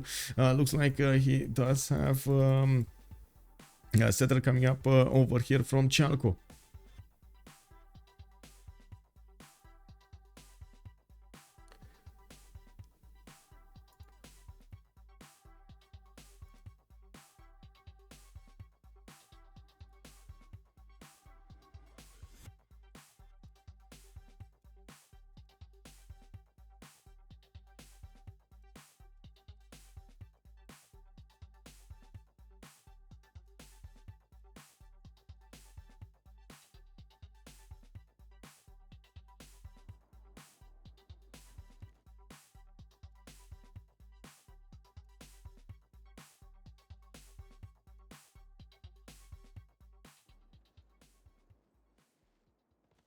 Okay, well, Argos is coming up over here, and by the looks of it, there aren't that many mortars available. I gotta say, LDK did manage to chew through a few of them, and well, yes, there are some horses coming up from Hazaggi from the north, and I do see these mortars are actually trying to take down Argos over here. The city is not being put under siege. It cannot actually with that one-tile lake.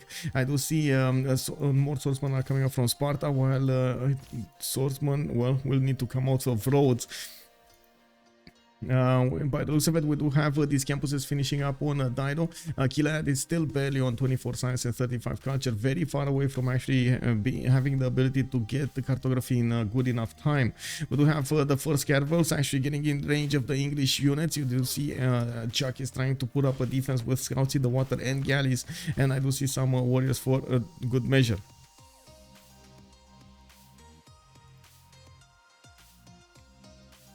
I'm just gonna ignore this guy. I'm sorry, man. I'm just gonna ignore you. Okay, Chuck coming up with Bunningham with more galleys. He's getting a new Royal Navy dockyards, and I do see he's still getting pushed out of Ansira. We do have Byzantium coming up over there with those dromons. Let me take a look over here. Oh, I see. Never mind.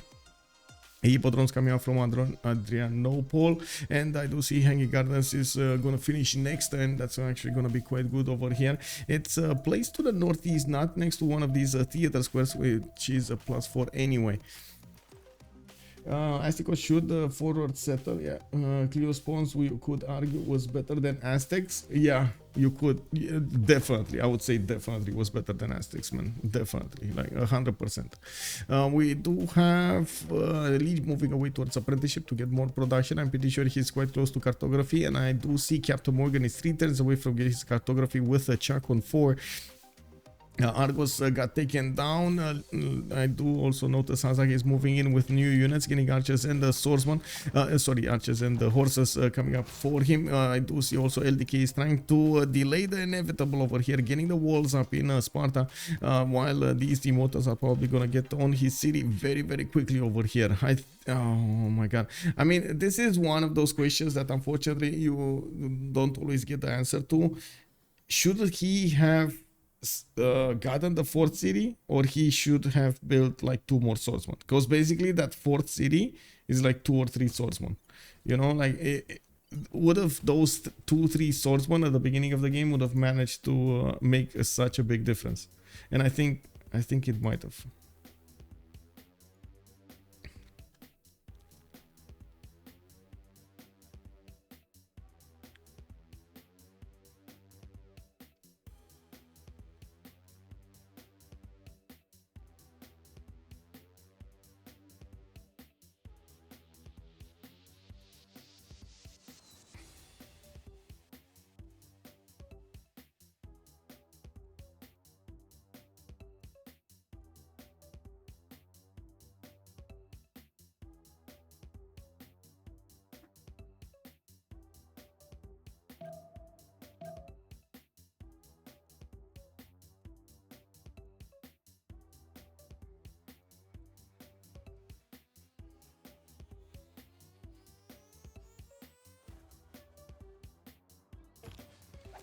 Oh, encampment went down well before the ancient walls went up, and Hazaggi is moving in for the kill on Sparta. Is also trying to finish off the last remaining units over here. It looks like LDK did manage to take down that southern unit horse that went around the city of Sparta, but then the Immortal did take out one of his units. And we do have clear superiority over here on Hazaggi's unit count over his.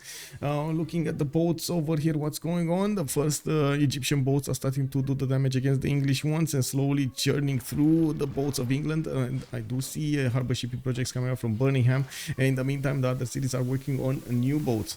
We do have actually Rajendra Kola being picked up by England, Zenhi picked up by Egypt, while I do see Himerios did get picked up by Aztec. Now we do have only how to say England getting, wait, he got a general, KW, he got Themistocles and Artemisia. He did not manage to get oh, that's why he's making projects. Oh my god, he needs to do so many projects to actually get that in. Okay, well, that's gonna be a problem. He does have at least strong track for the southern defense, and as you can see, he's building up spearmen to defend against a possible attack with Tagmas. Tagmas are already coming out from Adrianople. We do have Phyrsos getting those units towards the northeast over here.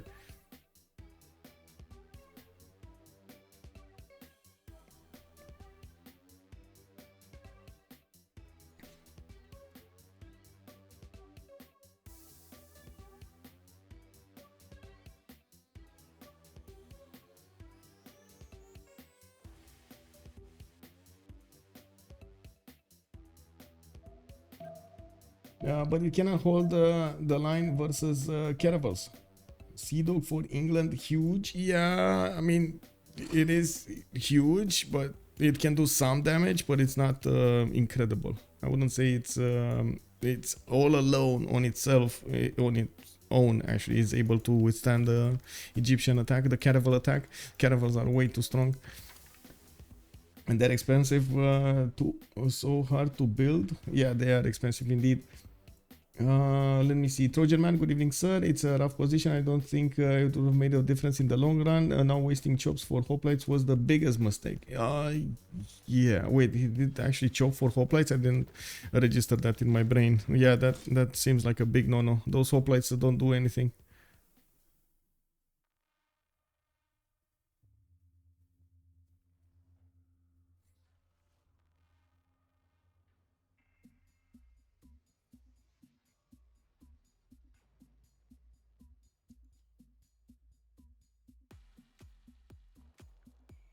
Yeah, I mean, Lege over here not only managed to pressure Aztec, Byrims from Phoenicia never came out, and unfortunately, well, now it's not the time to actually, now it's too late to pressure Phoenicia, to pressure with Phoenicia Lege.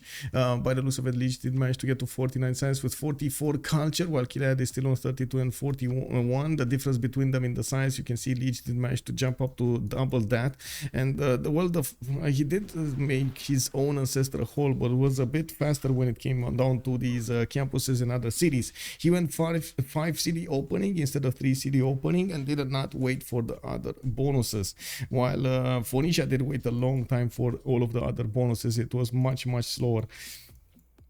I'll take the under. I don't know, GG when Sparta falls. I mean, it might be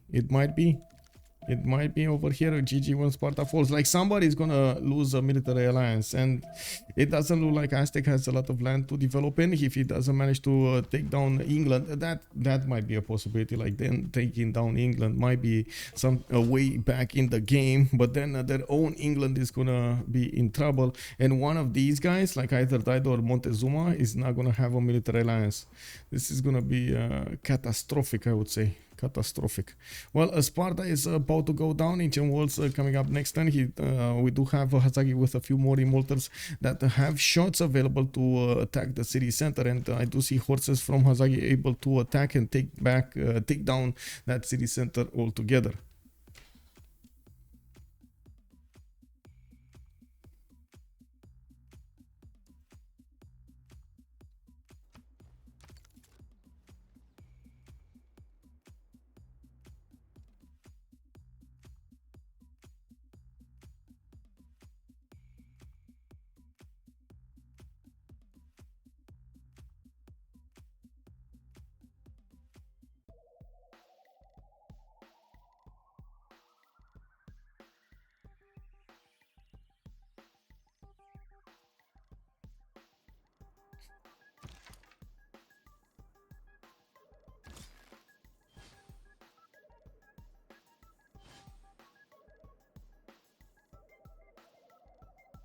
Close range, yeah.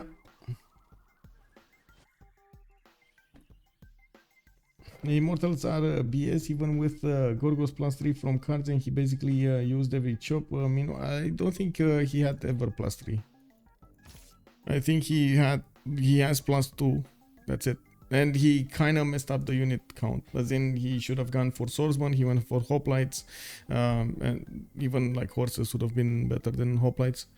And because of that, the lack of production and the discrepancy, just didn't have the unit count at the correct moment in time.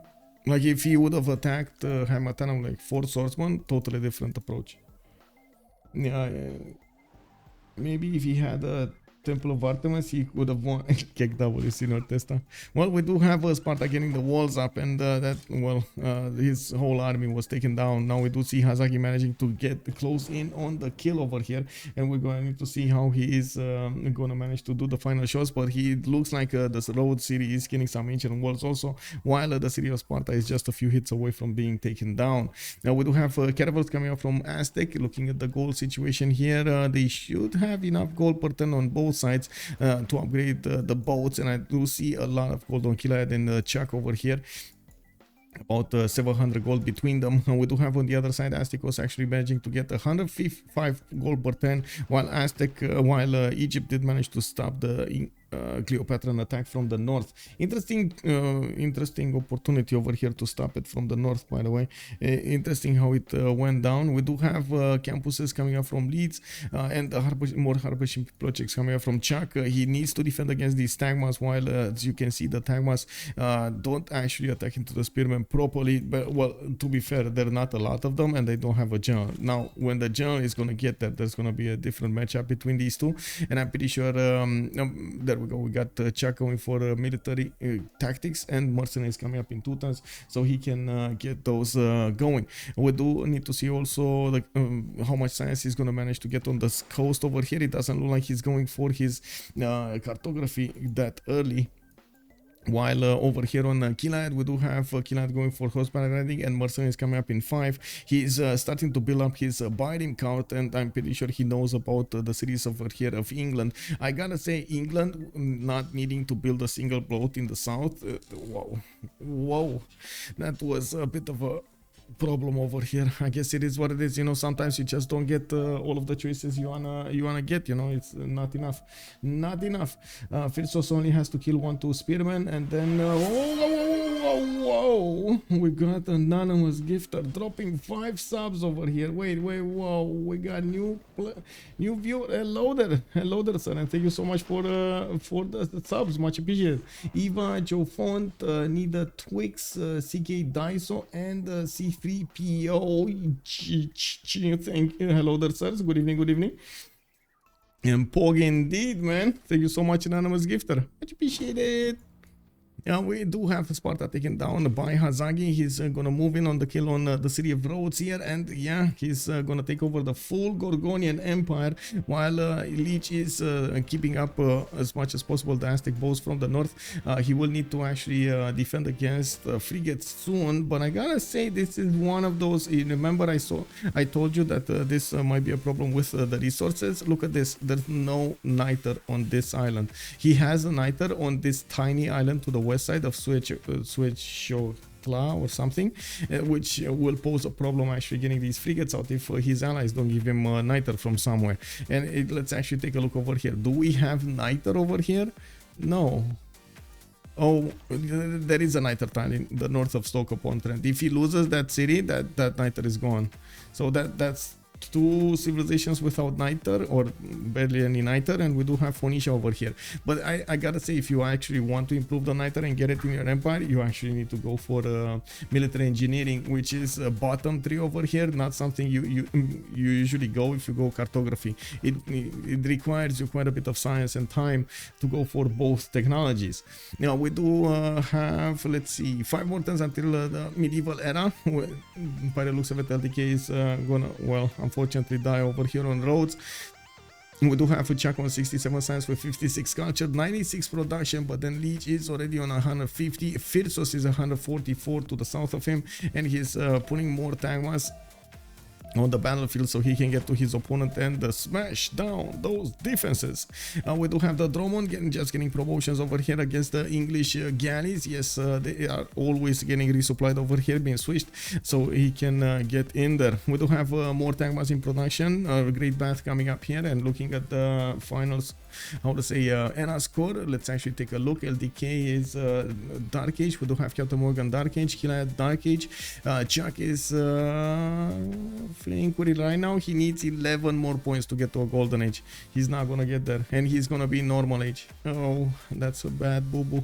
We got Phyrsos 68 of 58, Golden Age. Astikos is going Dark. Hazaggi is 9 points out.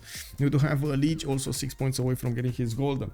Ulyss production is more than double of LSC. Yeah, they have so much production over there.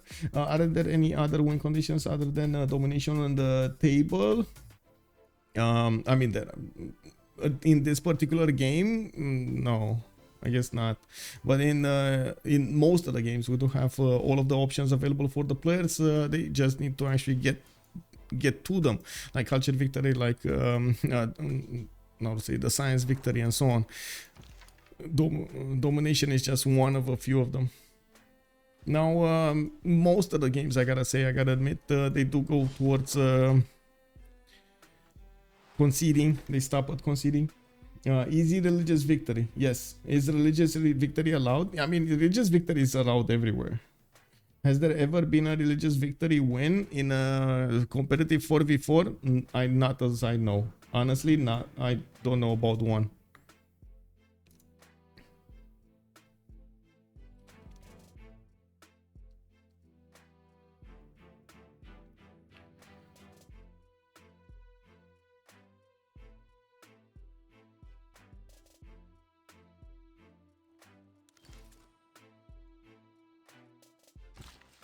Well, Mozilema Harikarnas was coming up from London in 5 turns. We do have industrial zone in 1.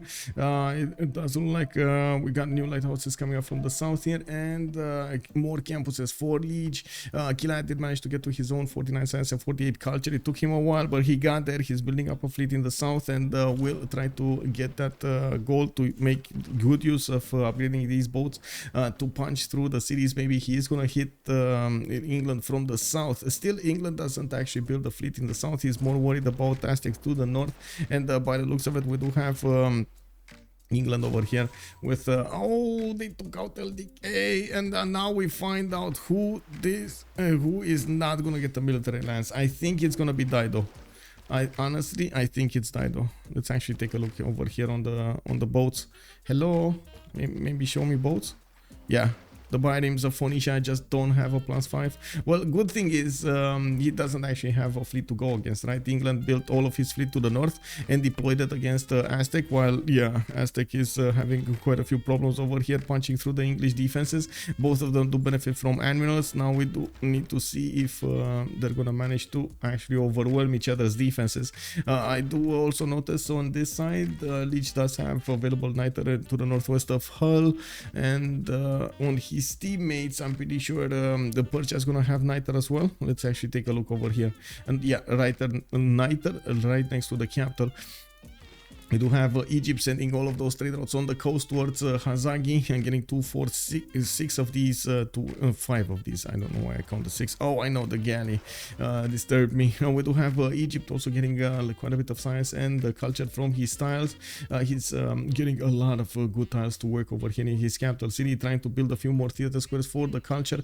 And we do need to see if he's going to manage to get to golden. No, he's 56 out of 58. Phyrsos is 71, 59. Hazaggi is over the golden age, 57, 55, and Lege is only 5 points away, while we do have England age of empire over here. Chuck managing to upgrade his caravels. He is managing to keep away, I should say, Egypt from his main cities, but at what a cost. Quite a few boats have died over here, and now at the bottom of the seas to the west of Leeds, and we do need to see if Chuck is gonna manage to get new boats out and of course defend himself. He doesn't have a lot of production, especially since he needed to put some gold into this pikeman to defend himself against the Tangmas. Now there's a lot of territory that he needs to cover over here to defend against his opponent in the southeast, and as you can see, he does have one of these generals. It would have been much easier if you actually put the city into defending the Tutal choke, but also that opened up Byzantium to attack him from the coast if he ever managed to get these Dromons out. We do have Chuck with Caravel blocking the city of Ansira from getting new units out, and that's actually pretty good. He doesn't want to see a lot of Dromons out on them and about. The walls are coming up in 2 turns in that city center, and of course the Caravel is not gonna get heals popping off unless he actually gets promotions. Now it can't actually damage the city fast enough to take it down. Byzantium should use Kumasi units to spread crusade. I guess so, man. He needs to, I mean, first of all, he needs to get into the borders, and second of all, a lot more units. I don't see him doing everything right now. He did manage to, I think, acquire a lot of faith, right? And now he's buying quite a few Tangmas and sending them to the north.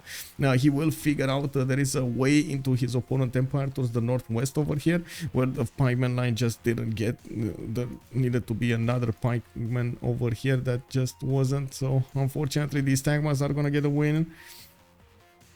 We do need to take a look at the tech side. Killayad is going for his military engineering, and he's gonna get this Niter improved soon enough. He does have a builder relatively close to it with 2 builder charges. I just hope he's not gonna use them for anything else. He doesn't. I don't think he actually knows about Niter yet. Does anybody have Niter on their team? No, but on either team we don't have actually Niter. Nobody in the game managed to get that. We do have a city state being taken over here by CaptainMorgane, and I do see Hazaggi is now able to build a fleet of his own with Hamatana and Sparta coming up on the coast. He does have the opportunity to get the harbor out from Passagarde. That city is only 4 population though.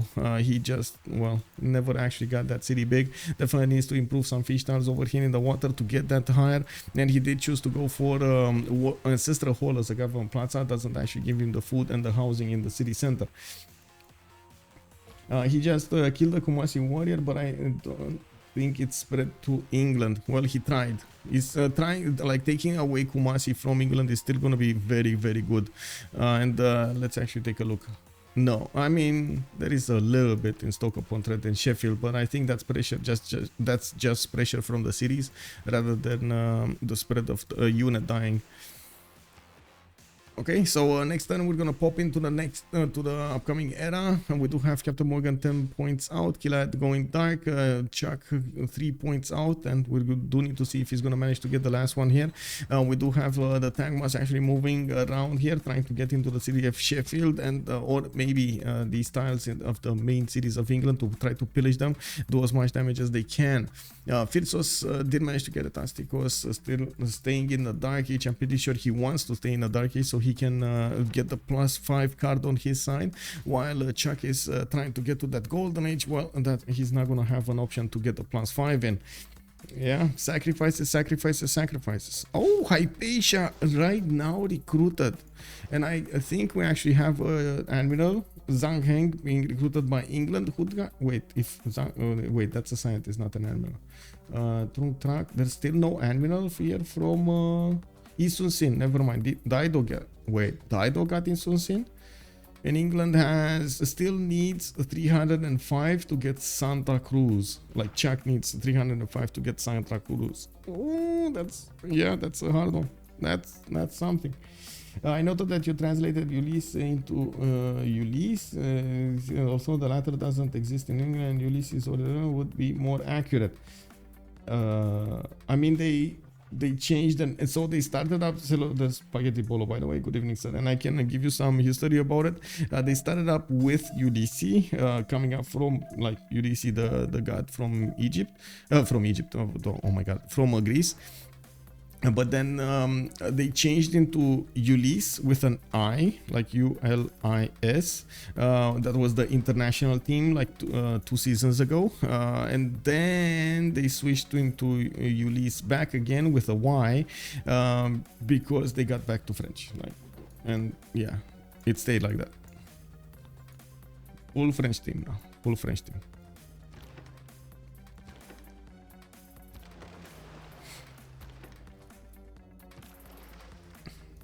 Well, 3 turns for Mausoleum of Carnassus. We do have wait, he's just a regular guy with bad luck. What are you talking about? Anyway, do Aztec ships get plus attack from? Yes, the Aztec boats do get plus attack from, but they don't get the defense, right? So England can punch through without those, and Aztec didn't get that many amenities. I think he only got like 2 +2, if I'm not mistaken. Let me actually double check, but I think it's +2. +3 right now. He has +3. Did he get something in Preslav? No, I don't know why he got the extra 3. He settled here, maybe. Truffles, so truffles, honey, and turtles. That's the 3. Yeah. He was offered to become a god and he refused. Yeah. Whoa.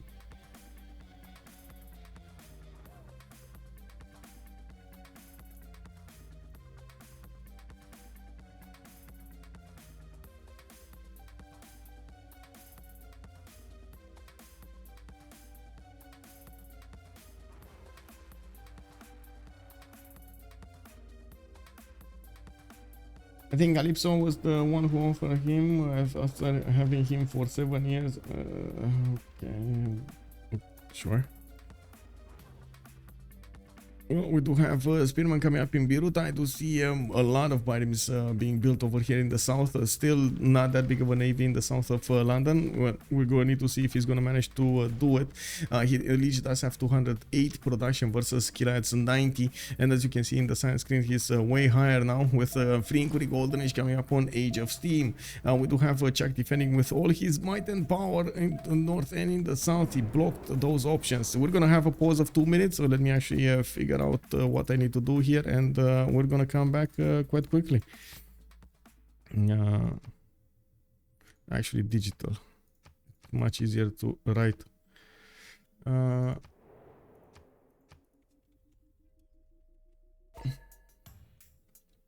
Copy, reserve, digital me. Okay, 2 minutes and we're gonna find out what's going on here.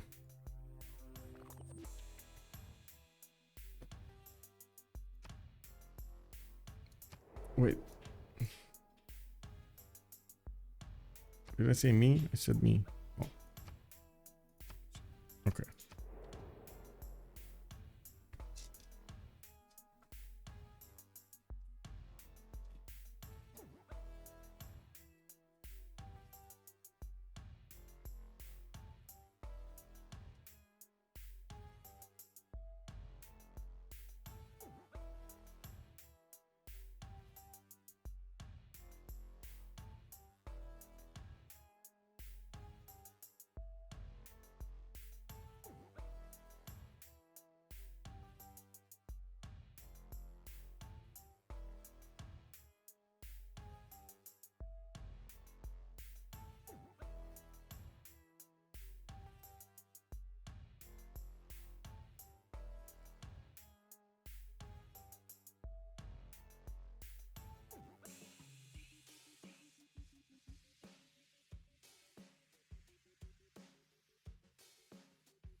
Beep, beep, boop, boop, beep.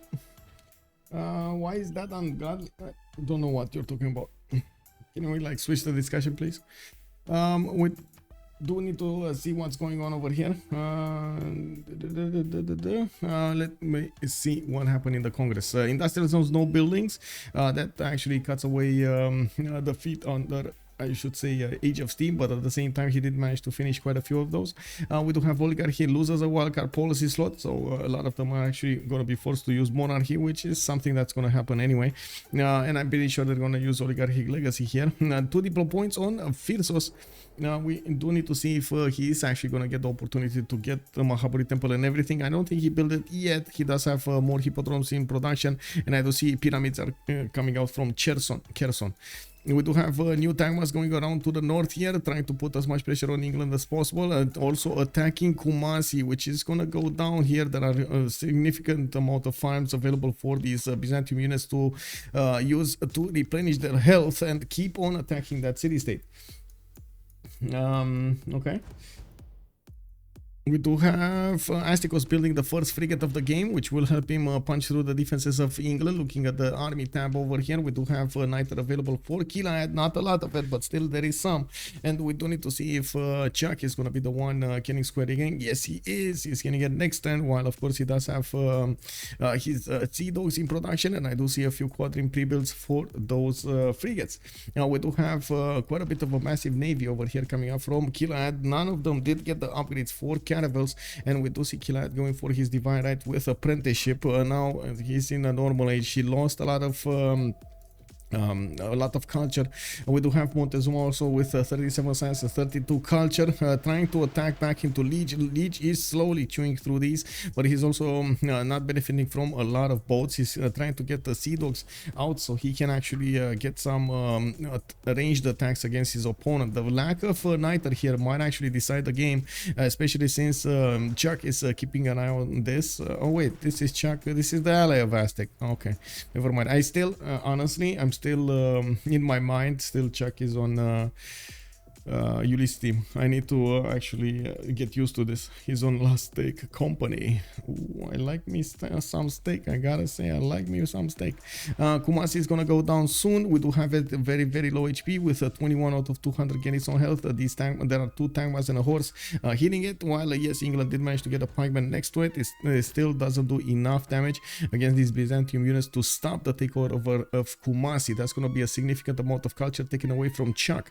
Chuck did manage managed to get to his golden age with 3 inquiry golden age, 130 points and 75 culture. We do have him on 118 points of production, not really coming up on the same level as everybody else in the game, with Astikos 115 right next to him, Phyrsos 178, and boom, Lege 229. Hey Salty, guten Abend, hello there ma'am, how are you doing? Coming in for tilted axis fun over here. I know it's not primordial, but we're getting there, you know, slowly we're getting there. Yeah, you see Hazaggi. Yeah, indeed. And you missed a big show over here. Hazaggi taking down LDK. He managed to take over 4 cities of his opponent, actually bringing more units now on the fight. I'm actually curious if he's gonna try to use them against his opponent. Well, he's very far away. Let's actually take a look here. We do have Anshan being taken over by Lege. Mitla is taken over by Phyrsos, so they have the advantage when it comes to both of these science city-states. Kept by Chuck. We do have Hazaggi on Volin, and I think that's a GG. Yeah, that is a GG. Though its face may change throughout the First game we saw on tilted axis, we do see Ulyss managing to get the victory over Aztec company, and I gotta say, man, that Hazaggi attack over Gorgo. I'm very curious if it was Lotaro instead of Gorgo. Lotaro, Mapuche, I think with the +5 he had, I think he might have been able to withstand that attack. It is what it is, man. It is what it is. Sean's, yeah, bye-bye, 20,000 points. Well, it is what it is. We did manage to see Hazaggi taking over the empire of Gorgo. We did manage to also see Lege over here managing to keep the defense against Aztec. I gotta say, Aztec didn't actually have the highest point in the game, and I gotta say, they had a remap token on Ulyss. They did not want to use it, and they did very well not using it. We do have Phyrsos also with a massive empire going towards his northern opponent. He did manage to wrap around Sheffield. He was taking down Kumasi, and of course that would have just meant a disaster over here for England. Let's actually take a quick stab at the post-game chat. I do have to say, we are in the French community. We're gonna hear a lot of French. There is a French commentator also, Distoria, and I'm pretty sure he's gonna want to how to say, give some French information over there. Some information in French, I mean. I don't know where they are. I mean, I know where. Okay, I see Chuck, CaptainMorgane, and Killayad. I don't see where Ulyss is. I don't see any Ulyss members. Where are they? And why are they not on CivFR? Kick? I don't know. So happy 42. Hello there, sir. Tell me. What do you want to tell me? I hope we will hear Hazaggi. Yeah, there we go, Salty. Yeah, we might hear Hazaggi. I don't know where they are, though. I'm trying to figure out where they are. I have no idea where they are. I see Romlo was doing some commentary with Distoria and LDK there. Oaks Daniel also, the risk you took was calculated, but man, you're bad at math. Well, it is what it is, man. Okay, they're getting in. Okay, let's go in.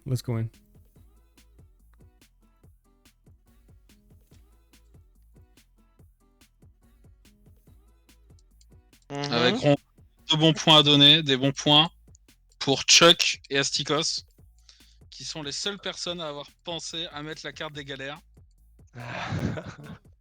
Comment ça? Des galères. C'était terrible, hein. Il s'est passé des trucs sur les cartes des galères en Orléans. C'est bon. Comment ça? Bah, Qui a fait les Aztec, galères sans la carte? Aztec, Dido et Lege, ça Ouais, arrive je l'avais à pas commercer encore. à l'étranger, ça met pas la carte. Oh, j'ai oublié, ouais. Non, Et- non, non, non, c'est faux ça. C'est juste que j'avais pas encore la carte. Bah si, tu l'as sur commerce à l'étranger. Bah, j'avais pas encore la carte. J'ai T'es fait parti monument. artisanat. J'ai eu le temps de finir le monument avant de faire la galère. Attends, mais c'est pas possible que tu fasses B2, B3 et monument avant d'avoir commerce. Ah oui, étranger. non, oui, c'est vrai, t'as raison. Non, t'as raison, c'est toi qui as complètement raison. Parce qu'on a check, hein, et ça c'est Il un attend ça, truc. le... Avec ton spawn, tu vois, Gaston, t'étais hyper en avance et tout, et genre le je sais seul out qu'avait l'Aztec, c'était après avoir terminé son colon B3, bah, de lancer sa galère. Et on l'a vu vouloir le faire, mettre la galère en prod, et après se dire « Ah putain, j'ai pas mis la carte, bon bah je vais pas faire ma galère alors. » Sauf que bah du coup, vu que Lege lui, il avait settle sa B2 inland, bah t'as pas l'info, hein, mais bah du coup tu perds la possibilité de prendre les positions et de C'est ça. totalement bloquer le setup. Hop, sur Tilted Axis, toujours, quand tu termines le colon B3, faut faire la galère, sinon tu perds de grosses occasions ou des kills de CS, des trucs comme ça. Ouais, si tu fais une galère du côté de l'Aztec, tu peux un peu punir Lege là-dessus. Parce que comme ça vide inland, bah tu peux prendre les positions et... Surtout que derrière, tu te retrouves C'est quand chiant, même à en fait, faire hein. 3 galères, et genre pendant 2 tours, tu les prods sans la carte sur tes 3 villes. Donc ça fait mal. Ouais, mais En termes de tempo, il y a un moment, j'ai cru que c'était Astikos parce qu'il a pas les bonnes infos, du coup, je vois 90 de militaires. du coup, c'est Astikos, c'est dans la tranquille, je fais pas merde. de galère. C'est dans la merde, et en fait, c'est pas lui. Et C'est vraiment alors fait que de la c'est merde. justement l'inverse qu'il faut se dire, c'est que le mec en face, il a pas de militaire, toi, faut faire des galères directes. Parce que bah tu prends les positions, tu prends l'avantage, et si tu peux mettre de la pression sur un mec, bah c'est le pousser à faire des erreurs, que ce soit dans son sim, dans son développement, dans ses Ah, de toute cartes. façon, pour moi, cette ville a l'air après les 2 colons de la cap minimum, voire sur la B2, c'est à la tempo, quoi. Ah bah clairement. Hein. Moi, j'ai mis un petit peu de prod dans la balle sur la B2, puis j'ai attendu ma carte et j'ai fait le swap de carte galère, quoi, direct. On a vu, t'as été le premier à faire la galère, je crois. Ah bah, mec, j'étais sur mon île, j'avais peur. Enfin, j'avais peur et en plus, j'étais là, genre, déjà j'ai peur et en plus, je suis même pas sûr que je doive rush Caravelle. Parce que comme la map, parfois, il y a des chokes et machin et tout, donc j'étais là, faut que je scoute le plus vite possible pour savoir quoi faire, en fait.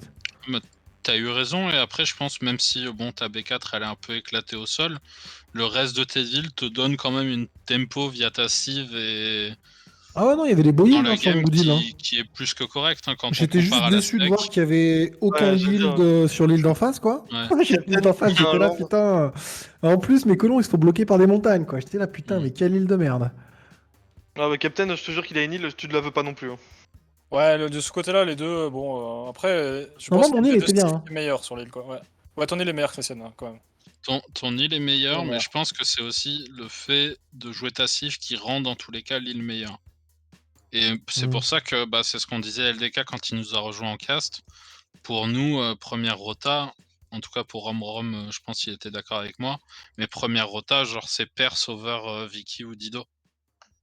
Ouais, nous, on était plutôt là-dessus aussi. C'est trop fort sur la map la Perse, que ce soit la pression des IMO, le +3 en aval, le fait que maintenant, bah, si tu spawns sur une île ou sur une péninsule et que t'as pas de B2 au 12 ou de B3 au 12, bah, juste tu fais battre tes 2 Paradisa, t'as autant de culture qu'avec un monument, mais t'as 4 d'habitation et du coup tu peux discount tes campus. Enfin, la Civ est vraiment beaucoup trop polyvalente et n'a que des match-up gagnants en fait en terrestre et des match-up pas perdants en aval, donc... Okay, I'm gonna stop at that, and I'm gonna send you to Lege stream because it looks like they do want to talk more in French. It's no problem. I do want to thank everybody for, of course, the support of the stream. I do hope you enjoyed the game on Tilted Access, and I do hope we're gonna see each other in the next one tomorrow. We will see Project Conquerors go against TVMT. If I'm not mistaken, it will be up on my Discord soon. I also want to point out the CWC games of the first week are starting to get scheduled, and we're gonna have probably the first schedules for tomorrow. I'm gonna start creating those graphics and creating the web pages for you to go and check out. Of course, so there will be everything on the civ6worldcup.com website, and we're gonna need to see what kind of what games I'm gonna get versus what's gonna be available in, of course, Friday, Saturday, and Sunday. Thank you so much for the follows, much appreciated, for the subs, and of course for the gifts. Thank you so much, by the way, anonymous gifter. Let's see each other tomorrow, and in the meantime, have some fun with some Civilization 6 gaming. Have a good evening, everybody. Bye bye, Nick Dave, and bye. Wait, well, if you're coming up from YouTube, don't forget to throw it a thumbs up, and of course leave a comment down below. If you don't want to check me out live, you can always check me out on twitch.tv/OnSpotTV stream on OnSpotTV. You do have all of my schedule on my Discord for on a weekly timetable. I do try to update it as soon as possible, but yeah, there we go. Have a good evening. Bye.